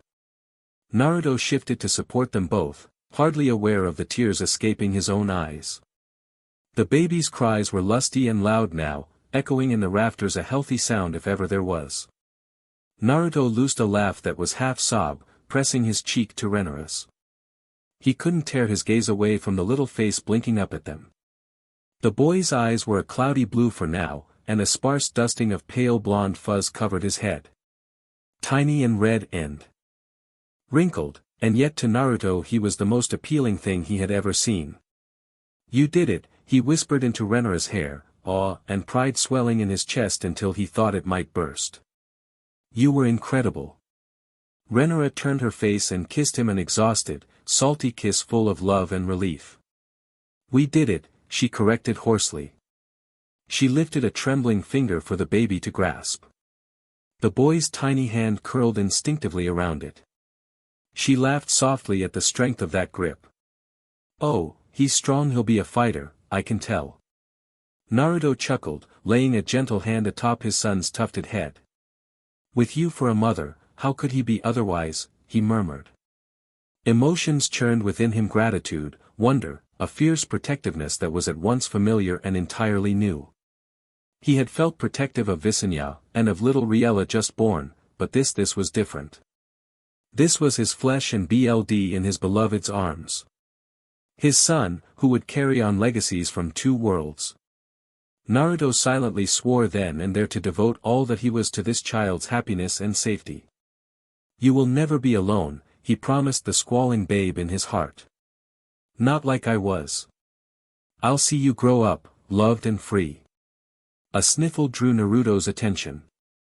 Alicent sat back on her heels, wiping unabashed tears from her cheeks as she beheld her two dearest people and the new addition between them. Naruto grinned at her. Come meet him, he said softly. She needed no further urging. Carefully, Alicent edged in to wrap one arm around Renara from the other side, peering down at the infant in delight. The midwives quietly withdrew to give the family a moment of privacy and clean besides.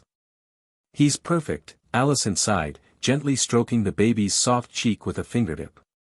The child had settled, hiccuping a little as he found comfort in Renara's bosom and the warmth of both parents close. Alicent's smile turned sly through her tears. And you two have an uncanny sense of drama, giving BRTH at the same time as the queen. Renara groaned in weary amusement. Don't remind me. Poor father, he must be frantic. As if on cue, an anxious voice came from the doorway. Renara? May I come in? The princess drew herself up as best she could. You may. Sure enough, King Viserys stood at the threshold, cheeks flushed from running through the keep. Behind him loomed Ser Harold and, further back, a gaggle of curious handmaids and guards craning to see. Viserys waved them all back, stepping inside alone when Renara beckoned. Lock the door, please, Renara said weakly. There would be time enough to present the new prince to the court, but not yet. Not until she'd caught her breath. Viserys complied, shutting out the excited whispers in the hall. Then the king approached, eyes wide and bright as they fell upon the newborn. My sweet girl, he murmured, taking in Renara's disheveled form and shining smile. And Naruto, 7 heavens, look at you. You're soaked in even more BLD than before. Not mine, thankfully, Naruto quipped. It was only as Viserys mentioned it that he realized he must look a fright, his tunic and arms smeared with Emma's BLD and now some of Renara's as well. No matter. Better on him than in them. Viserys laughed, clasping Naruto's shoulder, then leaned down to kiss Renara's brow. Well done, both of you. And my grandchild? He peered eagerly at the bundle. A boy, Renara said, pride in her tired voice as she shifted to show her father the baby's face. Your first grandson, father. Viserys' face lit with grandfatherly joy. Gently, he reached to take the infant from Renara, who relinquished him carefully. The king cradled the baby with a familiarity learned from raising his own children. A son of House Targaryen, Viserys breathed, marveling. The baby fussed a little in the unfamiliar arms, but as Viserys rocked him the boy settled and stared up, hiccuping softly. The king chuckled. He has Renara's nose and this hair, he brushed the fine pale gold fuzz. Not silver, not quite gold. The rogue prince will be jealous. This one has the true crown of the stepstones. Naruto snorted, while Renara and Alicent both giggled, remembering Demon's jape about his golden offspring. Viserys sighed contentedly, wiggling a finger for the baby to clutch. Exquisite, he declared. A healthy son, thanks to the mother's mercy and Naruto's. Alicent arched an eyebrow, teasing. Truly, if word spreads of today's feats, the small folk will be lighting candles to Lord Naruto instead of the mother. Heat seared up the back of Naruto's neck like wildfire. Oh gods, spare me, he groaned, ears reddening. Renara smirked and squeezed his hand affectionately. Viserys chuckled as well, but then his expression grew more solemn with gratitude. If not the mother, then at least House Targaryen owes you a debt beyond repayment, my boy. You have delivered both my wife and my daughter from mortal peril today. He looked between Naruto and Alicent. Both my daughters, I should say. At that, Alicent blushed prettily. Viserys' fondness for her had only grown with time, especially since the unusual marriage arrangement that kept Alicent as part of his family. Alicent dipped her head. It was Naruto's doing, Your Grace. I only did what any friend would. The king nodded, then smiled down at his grandson once more. We are thrice blessed this day, he said softly. A new daughter, a new grandson, even a new little subject born to dear old Hugh and Cat. He gave Naruto a knowing look. Yes, I've already heard of that, my boy. You cannot help but save everyone in reach, can you? Naruto rubbed the back of his neck, sheepish. Not everyone, he said. There were still those beyond his reach. He thought of battles yet to fight, of other friends far away who might need him. But those were troubles for another dawn. Today, all was well in his own corner of the world. Renara touched his arm, drawing him from his thoughts. Mother, she said suddenly, eyes widening. Is she? Viserys beamed. Resting comfortably. And eager to see you, once you're able. She has a little girl. Riella. At that, Renara shut her eyes in palpable relief. A single tear slipped down her cheek. Mother and sister both safe, she murmured. Thank the gods. No, when her lids lifted, her gaze found Naruto's, brimming with love. Thank you. Naruto bent and kissed her softly, tenderly, lips lingering against hers in silent promise. Alicent let out a happy sigh beside them, and Viserys tactfully busied himself cooing at his grandson. In that quiet moment, in that unremarkable chamber, the little family simply breathed together, hearts full. At length, Viserys cleared his throat. Not to break the spell, but the court will need to be informed of all these births. They'll be in a frenzy by now. He gently returned the baby to Renara's arms. We shall have proper announcements and a feast in due time. But first, have you thought of a name for this lad? All eyes turned to Naruto. Renara held their son close, studying the tiny face that was already so precious to her. We talked of a few possibilities, she said. True enough, in the peaceful nights on Bloodstone, they had whispered many names under the stars, dreaming of their child's future. But as Renara glanced to Naruto, something in his expression gave her pause. My love, do you have one in mind? Naruto felt the weight of that question, and of their expectant gazes. He looked down at the baby nestled against Renara's breast. The infant yawned then, a perfect little rosebud mouth, and Naruto's heart melted anew. A name. In all the battles and chaos of recent days, he hadn't settled on one in particular, but now several options fluttered through his mind. He could suggest a Valyrian name, to honor Renara's lineage, a name like Eamon or Balon, perhaps, after ancestors of legend. Or he might propose a name from his own lost homeland, to carry a piece of that world into this one. He had once sworn he would leave his past behind and build a new life here, but the memory of his parents, of Mstr Jiraiya and others who shaped him, still glowed warm in his soul. What name could possibly bridge these worlds for their son? Naruto gently ran a thumb over the downy tuft of the baby's hair. The boy gurgled softly, content and fearless in his mother's arms. Already, Naruto could see both their spirits in him, Renara's fire and his own stubborn will.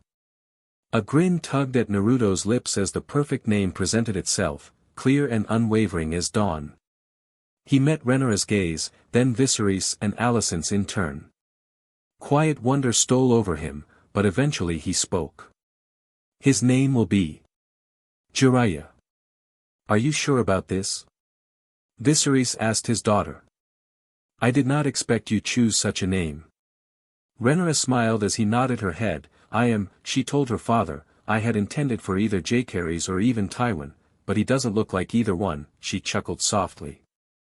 Well, whatever you choose, I'm sure he'll do great things, he smiled before glancing at the sleeping newborn in the bed nearby, they both will. She knew he was speaking of Alicent and her unborn child. Yes, I think they will change the world for the better. Rest, then, the king smiled as he pat her shoulder. I shall gather the council and continue talks, have some time to yourself and spend it with my grandson. Renara snorted as he left and shut the door behind him. From there she walked slowly over to the bed. Despite it having been several days since her son was born, she was still sore, and as much as she also hated admitting it, she was exhausted. Not from lack of sleep, mind you, she only ever had to get up when her son needed feeding. Naruto or Alicent were usually present to help care for him. It was the stress of constantly waking up and believing that everything she had right now was just a dream. That she would wake up and all of Otto's plans were coming true, and she could not stop them. But, she need not dwell on these. Sleep beckoned to her.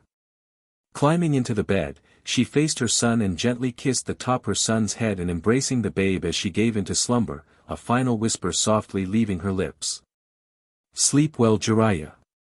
Naruto, Hugh, Demon, fresh from the stepstones now that the Oleander and her ilk had retreated, and Ulf all sat in the council chamber, each looking as tired as the man next to them. Hugh sipped on a glass of diluted wine, and glanced to his cousin. I know we said they'd grow up together, but this is kinda ridiculous, innit? Ulf nodded. I can agree, 3 babes born all on the same day. I never heard of such a thing. Better you lot than me. Well, they're all healthy, so there is that. Demon stated as he leaned on the table. Naruto groaned into the wood. Yeah, exhausting is another word. You're sure Dorn left the stepstones? Aleandra's gone. Gods, but he didn't want to deal with that wild, wanton woman. She was such a temptress. Demon kicked a boot onto the table, wearing a bemused smirk. Quite. Gone. Naruto turned his head to squint at Renra's uncle. How so? The rogue prince chuckled ruefully. I had words with her. He didn't like the sound of that. What kinda words? Enlightening words. His smile remained smug. It was quite the conversation. Don't play coy with me, you cheeky. Caraxes also may have eaten one of her guards. Naruto choked on his own spit. Demon. It was no one important, I assure you, though she did promise to return at a later date. Naruto groaned into the wood anew. Course she did. The door opened, but for once, no one bothered to stand, even as Viserys sauntered inside. Naruto flicked a lazy wave their way. Renra's father took one look at the lot of them, the wine pitcher and the goblets besides, then quirked an eyebrow. Celebrating, are we? Demon raised a goblet in wry salute. You could say that. You took your sweet time getting here, brother. Viserys sank into the seat opposite them and chortled softly. Surely you saved some for me. But of course. Viserys accepted an offered goblet with thanks, allowed Ulf to pour, then drank deeply. Together 5 of them subsided in comfortable silence for a while. Alas, good things couldn't last. They never did. At length, the king set his goblet down, clasped his hands and leaned forward, planting both elbows atop the table, the better to make his point clear as he spoke. Insofar as I can tell, Otto's machinations are dead in the water, and much of the Hightower schemes with him, the poison being fed to the dragons, has since been purged from their bodies thanks to Naruto. He granted a nod his way, using his abilities to ensure their proper health. Several eggs have been laid since. I have taken 3 of them for the children, he said as he glanced to Hugh and Naruto. I already have one chosen for little Riella to place in her crib, so I believe that the choice for your children should go to the 2 of you. Hugh perked up. Really? He asked. You mean it? He said softly. Naruto lifted his head off the table. Some in the court might balk at the idea of a Targaryen BSTRD's child receiving a dragon, but they'd decided on this long ago. Moreover, Hugh had already been legitimized, who was to say some ancient ritual hadn't been used in that regard to make him and any children of his line true dragons. No one, of course. The realm could do nothing but whisper. That was the brilliance of it. Viserys nodded with a wry smile. I did promise that she'd get one in her crib. Why go back on those words now? He asked in return as he reached down beside his seat and put a rather hefty chest onto the table and opened it to reveal 2 eggs inside, taken from one of the caverns by the keepers. They tell me that there are likely others within and will continue searching. Naruto reached a hand out and picked up one of the eggs. It was an almost white-colored egg, but it leaned towards a near gray color when he turned it. He took the other egg out, turning it in the light of the fire. The blackish-purple coloring blended well with the golden speckles across the surface, and both eggs had powerful life signs in both the two lives inside, eager to be born soon. He looked to Hugh with a smirk. Which one do you think little Arya will like more? The older man rolled his eyes. She's a babe, she doesn't know what she likes, he remarked before he took the dark-colored egg. I'll make sure she gets it in her crib when I head to bed, he said as he looked to Viserys. You have my eternal thanks, this means the world to me. Viserys shrugged. Think nothing of it, he said calmly. You are my kin. It's only natural I looked. Demon cleared his throat. Right then, I suppose we should handle the remaining issues on the morrow, then. Ah yeah, the Dornish are making waves again. Naruto grunted and shook his head. If it isn't Bravos it's the Dornish, and if it ain't them it's something else. He shook his head. Ulf shrugged. I mean, both lands seem hell-bent on getting their hands on the stepstones, the only issue is that wall that all them clones built up and raised from nothing are causing rifts, he stated. You taxing them for passage also doesn't help in the matter that for most, those wares are their livelihood. If he didn't tax them, they'd simply be running around and spying. Demon shook his head. It also helps that he is using those funds to build up the port located on the larger isle of what did you call it? He asked as he looked to the younger man. Naruto snorted. The locals called it Astra, after the Valyrian goddess of night and beauty, he told the man. Don't ask me why, it was their decision. He held a finger up to stop him from speaking. And yet they worship you as some god of light, do they not? Hugh questioned in confusion. Ugh, don't remind me. Naruto smacked his head down on the table. Viserys cleared his throat. Well, seeing as business is concluded, I believe it best we head into bed for the night, he said as he stood up. Demon, as head of the Gold Cloaks, I expect the next report on changes made to the sectors of order by the end of tomorrow, and I want the area commanders to send up their own reports to you compiled neatly. He then turned to Ulf. Continue your studies, and let me know how everything turns out with that substance Naruto told you about, he said with a brow. Ulf nodded. Yes, the black powder I believe it is called, very nasty stuff, very potent too, he remarked. Very fascinating composition when you learn how it works, he smiled. The others snorted. Ulf wasn't a fighter, he was a thinker, and his mind was probably one of the sharpest ones in recent history. As for Hugh, his combined ideas with some of Alicent's were special. Man's strength was turning legendary among the world of nobility and commoner alike. Naruto had recently helped him finish making a set of twin blades using metals from both this world and his home. From the remaining kunai he had to craft his new personal weapons.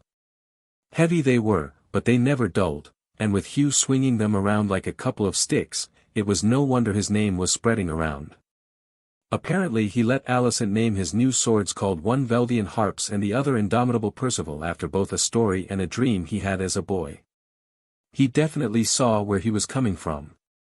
He dreamed of being better, of providing something more, and he never gave up and got everything he wanted and more for his family. As Naruto stood up he nodded his head to the others. I'll make sure to have everything ready for you when things calm down, he told Viserys, who in turn nodded back. See you guys tomorrow, he said as he waved over his shoulder. When he entered his room, he smiled softly as he looked at his wife's god that still took some getting used to, and his son his flesh and BLD his boy. He stopped and he just gazed at them.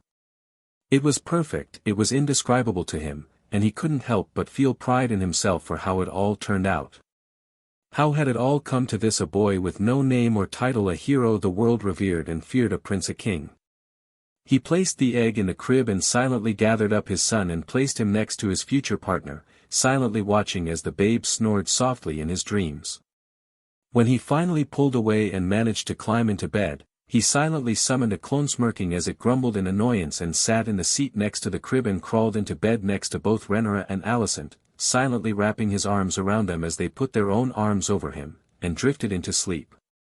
The next day, news made its way through the castle. The egg that Hugh had placed inside of Arya's crib had indeed hatched, and the story was much different from how he painted it if his wife's laughter had anything to tell.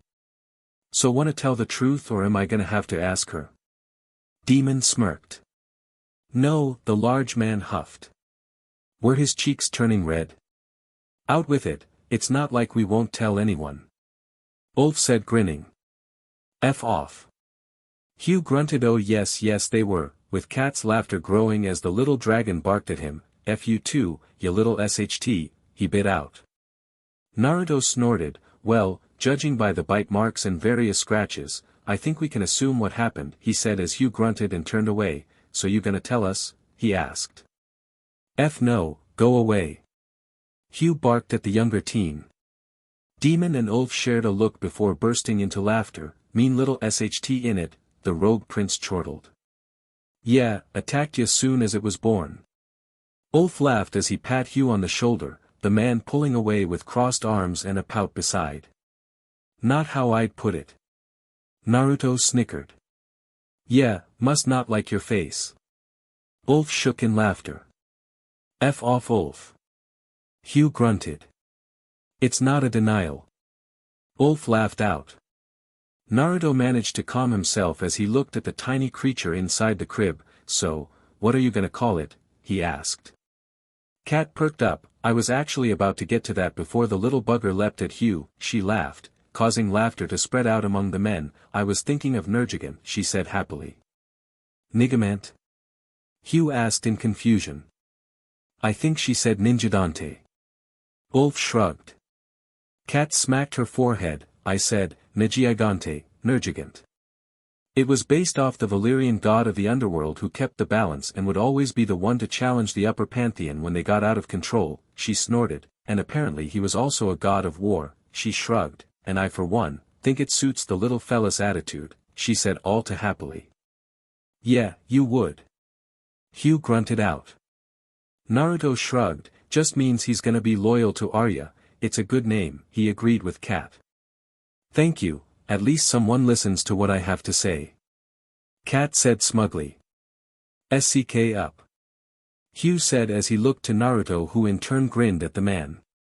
"Well, I'm sure my son's dragon will be a much better partner than your old ass," he remarked as the other man barked out a laugh. "It still has to hatch, you know." Demon smirked at the blonde. However, before Hugh could say anything, Allison opened the door and stuck her head into the room. "Your son's dragon just hatched, thought you should know," she smirked as she closed the door. Naruto, Ulf, and Hugh all blinked before Naruto shook his head in mild surprise. "Hold on, say that again." Naruto called out before he opened the door and leaned into the hallway. "Wait, come back." "Hold on a minute, Alice." Naruto called out, "Don't just say that and walk away like nothing happened," he exclaimed as he chased her, the men laughing as he rushed after the PRGNN girl. "That boy, he's gonna be wrapped around their fingers the next time they end up PRGNN. Hugh chortled. "As if you weren't already." Ulf chortled. "I would imagine we would be at one another's throats without him having come here." Demon stated, the two brothers going silent. It was true. Without Naruto, Hugh would still be a blacksmith, his daughter a peasant, Ulf a drunk, Emma most likely dead, and Alicent a pawn in her father's plans. Without Naruto, peace would be a dying dream. "Come on," Renera said as she pressed on the slice of meat. "Dracaris, Arkveld," she urged the little beast as its gray-white scales shimmering in the light of the dawn. And with a sputter of sparks, the little dragon roared, time flames bursting out of its mouth and striking the meat presented before it. "Good job," she said happily as she watched the little dragon munch on its first meal with gusto. "Renera, I heard the news," Naruto called as he pushed open the door. "Is it true?" he asked her. Renera nodded as she moved to the side to show her husband the small creature munching on some pork. "Yes, it happened about 30 minutes ago. Alicent was coming to play with the little one and it happened," she told him. "So, what are you going to call it?" Naruto asked curiously. "I have given him a Roiner name," she told the Uzumaki. "Oh, really? What did you name it?" he asked happily. "His name is Arkveld. It's an old name that meant great protector," she said as she rubbed the scalp of the wee beast. "Arkveld, huh? You sure you don't want to call it something else?" Naruto asked as he looked at it. "It's a bit small," he told her. Renera gave a light laugh. "He is a newborn, husband, he has yet to grow to adulthood," she told him. Naruto rolled his eyes. Yeah, I know, but give me some credit, it is the first time I seen a dragon this small. Even Bell was bigger than this little guy. Naruto told her as he remembered the now larger dragon that was always following Visenya. Renara gave a huff. I just think you are a little jealous, she rolled her eyes. Of what? Our son? Oh no no no. Naruto said as he leaned forward, I would never be jealous of our boy, he said as he coated his hand in Six Paths energy, proud of him for being my son, yes, but jealous of who he is going to be never, he said before he placed his hand on the young hatchling, causing it to perk up. You do that a lot with the dragons these days, husband. Renara said as she watched Arkveld begin to chirp happily. What exactly are you doing? She asked him. She knew what power it was, but she did not understand what he was doing with it. Naruto shrugged, same thing I did for your mother, your sisters and even Kat. I'm simply removing any impurities inside their bodies from the long-standing poisonings that the maesters did. It was potent stuff, he said softly, this way, it will allow the next generation after them is stronger, he explained. But, did you not say it would take several generations of breeding the dragons to truly heal them? The princess questioned. Naruto nodded his head, yeah, all the current dragons alive aside from Slyrak, Vagor, Vermithor, Silverwing, Olderak and maybe a couple others like Dreamfire, Caraxes, Malays aren't truly affected due to the fact they were adults. The younger ones like Syrax or Little Bell were exposed or born with the effects of the poison in their systems, he told her. Renara blinked, but, I thought you already healed the poison in the dragons when we exposed Otto and the Maester's plans on wiping the dragons out, she stated. In a way, I did, but something like that doesn't remove itself right away. It takes time and constant monitoring to make sure it is taken out, he said with a raised brow. You assume that Otto and Melos or whatever his name was were the only ones plotting, there are still a couple dozen left up in Old Town that are plotting their schemes even now, he told her. Renara felt her body stiffen. Oh, how do you know this? She asked him.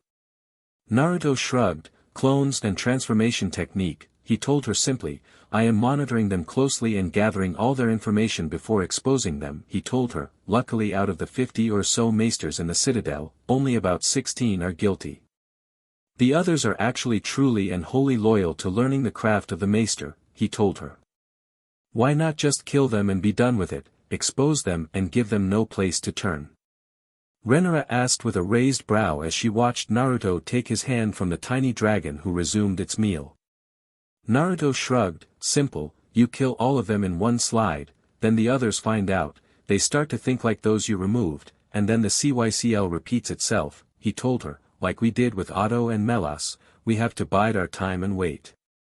Your father and uncle know all about the maesters, he told her simply, we are having the Hunter Guild personally gathering the meat for the dragons and delivering the bodies of the kills to the dragon pit without anyone knowing the wiser, he smirked, trust me, we are handling things and moving things into place to ensure something like what they had planned will never come to be, he kissed her. Renara nodded her head, very well, I will trust your judgment, she said softly. In the meantime, we must prepare ourselves, she told him, gaining a curious look from her husband. Naruto blinked, prepare for what? He asked. Renara rolled her eyes, to introduce not only our son to the court, but your nieces as well, she told him, or did you forget we have to let all of Westeros know that not only was your mother-in-law successful in siring another child, but your aunt-in-law as well as your wife were all brought together on the same day to bring new life into this world, she asked him. Naruto chuckled, rubbing the back of his head, it might have slipped my mind. What all with me having to deliver all 3 of the kids and hunting for the eggs and speaking with your old man among other things, he admitted. Renara nodded to herself. Naruto had been extremely busy ever since their son was born.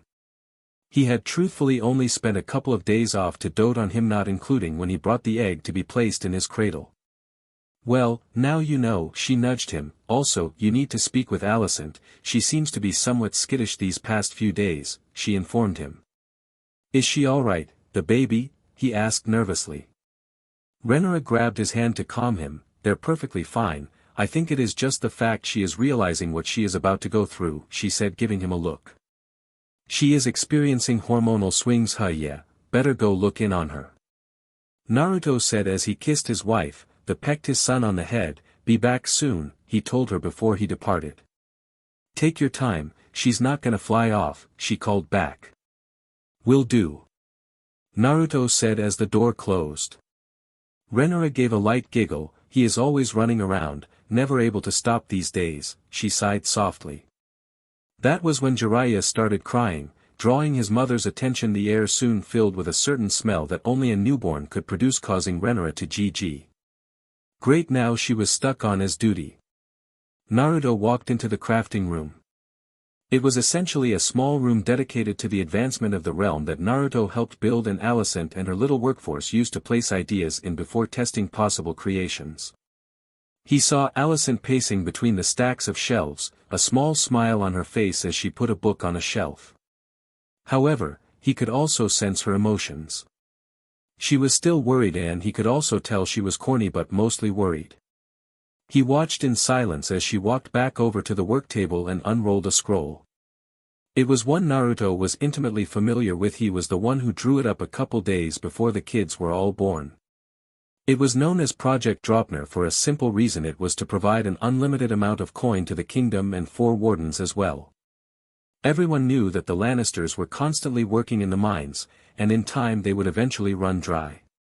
Without any other form of income, they would literally be forced to look for other ways to bring a stable income into the West. The North, while not rich, was still one of the more powerful kingdoms of the 7. They were mostly built upon trading furs and ores they dug up in the mountains. The East was built upon the ability to harvest lumber and mining rare minerals from deep within the mountains. As for the South, they supplied a constant stream of fish and other resources like wheat, barley, corn, and even rye and grapes. They were one of the wealthiest due to never investing in things that had no need investing. Project Dropner was simply a way to ensure that in the case of one of the more needed supplies running out, that the kingdom itself was able to maintain a filled coffer to prosper. A small item like a coin or a ring would be inscribed with sealing matrices that would duplicate the item in question in bulk every hour or so without the seals wearing down or off the original item. He watched as Alicent scribbled on the parchment, only to pause. If you keep staring, I am likely to think you are here to either help me by fetching me a meal or leave me, she stated with a grunt. Great hangry. He liked the combination of angry and hungry, or possibly corny and angry, and the joke it made up Alicent was coming out. Naruto rolled his eyes. Neither of which are needed right now, he told her as he came up behind her, slowly rolling up the scroll for later. Alicent turned around, her bulging stomach showing itself in the afternoon light. And what exactly am I in need of, husband? She said as she placed her hands on her peach. Naruto placed his hands on her belly, feeling the small pulse of chakra within, the babe responding in excitement to his voice. Daddy! It seemed to call out to him, causing him to smile softly. Renara told me that you were feeling off, skittish and scared, or what have you, he told her as he looked her in the eyes. Want to talk about it? He asked her. Alicent gave a shudder. Yeah, she whimpered. Naruto led her over to a cushioned seat and sat her down. I'm here, honey, talk to me. What is it? He asked her softly. How do I explain it? She blubbered out. I'm scared. I don't know how I am going to handle giving birth, being a mother and helping improve the realm all at once, she told him. So normal things, he stated. Hey, don't gimme that look, he poked her nose. What you are feeling right now is perfectly normal, he told her. Women experience PRGNNCY and BRTH every day. They all feel these same emotions and worries. You, my love, are simply overstressing. You want to work, you want to spend time with Jiraiya, Renara, as well as Arya and even little Visenya all at the same time, but you are also overdoing it, he said as he took her hands in his. What you need is a break, he said with a smile. But, our work, the realm she went to say, only for Naruto to put a finger to her lips, can wait. The realm is stable, the maesters are under observation, the 7 kingdoms are stable. Project Dropner is not going anywhere, he said. I already know what I need to complete it, and I already know which wardens which component the project is going to, he said. You just need to take some time to yourself, relax, sleep a little, and spend some time with Renara and the family, he told her. Are you sure? Alicent asked him. Yes, I can handle this one little thing while you take some time to gather yourself, he said as he rubbed her hands, I suggest speaking with mother and get her to help you seeing as she has done this a couple of times. And if you are a good girl, I'll get you some food, he offered her. Can I get some ramen? She asked as she blushed a little. Yes, ramen was a thing here. Well, for the most part it was a simple family meal Naruto showed the Targaryen chefs how to make when he helped Alicent make a noodle maker, then the ramen was always flowing when he had a craving for it. The fact he had managed to introduce some of his home meals into this place was amazing, he had almost missed enjoying something simple as red bean paste. Naruto chuckled, yes, I can get the cooks to make you some ramen, he told her. I also want peppers and I think you called it kimchi. I want spicy hot, she crossed her arms. Naruto laughed, I'll make sure that it is all there, now get going, I can tell you're getting corny, and I don't want to have to tell you the same things the maesters tell you, he said as he pulled her up and pat her on the rear, sending her up with a squeak as a clone formed and led her to the door. I'll be here finishing this project up and we'll have the clone go get you some food. But I am corny. Alicent whined as she stomped a foot down, and hungry and angry but mostly corny she whined out. Alice, you're 6 months PRGN and the maester has also told you SEC at this stage is not good, he said poking her forehead, now, go get some time off and relax, he nudged her towards the door. Alicent turned her head to her husband, but, what about you, she asked as she looked down, you look like you want it as much as I do, she told him. Naruto snorted, don't get me wrong, I enjoy FU while you're PRGN, but you are too far along for fun like that. I can manage my own requirements like this, he said as he nudged her out the room, now, he pat her peach again. When Alicent was out the door, he shut it and leaned against it, and then looked down, I really am being spoiled by those two, he muttered. Pfft, more like you are getting so much SEC you don't know how to say no, a familiar voice retorted. And it's nice to hear from you as well. Naruto responded, it's only been a couple days Kurama, what woke you up this time, he asked. Nothing, I woke up on my own, decided to check on you, the fox answered honestly, so, how do you plan on handling that issue? Last I recalled your dragon queen is still recovering and your redhead is too far along for those kinds of activities. That is an excellent question, and the answer to that is I can do nothing, he told the fox, as much as I could go to a res, those women would spread the word that I am unfaithful to not only Alicent and Renara both in which my PP and ball will no longer be attached but the entirety of the realm will know, he stated. So, why not go to that snake woman, she has been interested in you. Actually, the way she acts around you reminds me of that Hyuga girl, he told the blonde. Eleandra? Naruto questioned, I can't do that. Not only is she from a rival kingdom, she also seems to be plotting against me. She isn't plotting anything, other than getting into your bed, he told the human, add in she has already spoken with the king along with your wives multiple times, you know it is safe to go have a bit of fun, the fox stated. I need to go see Renara right quick. 'Cause that does not make sense. She's too possessive to let something like that happen, he said as he walked off. Okay, but don't say I didn't tell you so, the fox grumbled, now that you have something to do, I'm going back to bed, he yawned. Naruto shook his head, he had other things to worry about. He had remembered that Viserys wanted to reveal the children to the realm. Naruto silently walked into the throne room. He saw Viserys and Demon speaking, a light chortle leaving Demon's lips as a joke was shared between brothers.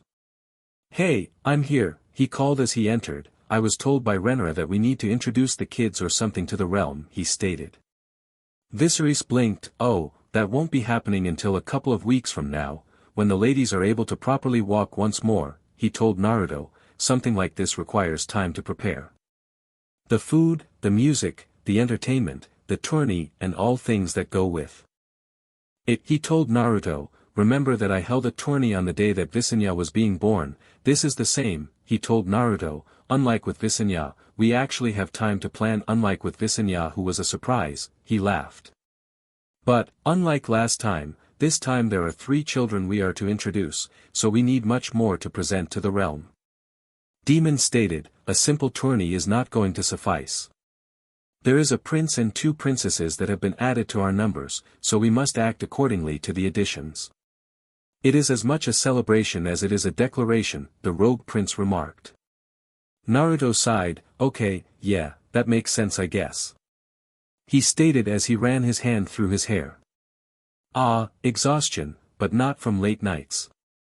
Viserys remarked, you have been busy these past few days, what with working on Astra and the Dornish raids along your borders, he told Naruto, who nodded. Yeah, they changed their flags and banners, but the way they fight is all but recognizable to us now in the Stepstones. Naruto stated. I would normally name you the Warden of the Central Isles, as the Stepstones are an archipelago that stretch between Westeros and the continent of Bravos. Viserys remarked, but I get the feeling that such a title would open up your lands for more than simple attacks. Naruto nodded, yeah, Prince Doran of Dorne is constantly harassing the walls around our main port. Add in he is also trying to send in spies to assassinate me or Rhaenyra, and I have my hand full of meaningless BS, he grumbled, 6 islands, 1 ruler, and a bunch of stuck-up pricks who want a harsh landscape. He crossed his arms. Me, Rhaenyra and Alicent spent 6 months working on that land to make it viable to live aside from constantly fighting over them. It's driving me nuts. Before Demon or the king could remark on his issues, a guard entered. Your Grace, guests have arrived at the front gate, the man stated. Viserys blinked. Who on earth has come down to the central realm of Westeros? He asked in confusion. As far as he was aware, nobody was coming to visit, so who? The messenger bowed their head, the better to avoid looking at the king as he spoke. The Lord of Winterfell has come seeking audience with you. Naruto's brow shot into his hair. Has he now? So alright folks, that's all for today. Stay tuned for more crossovers. Do subscribe, like and share for more such videos. Also check out the story and author NeonZangetsu on FANFICTIONnet. Press the bell icon to be notified first on release. See you in the next video. Till then, goodbye.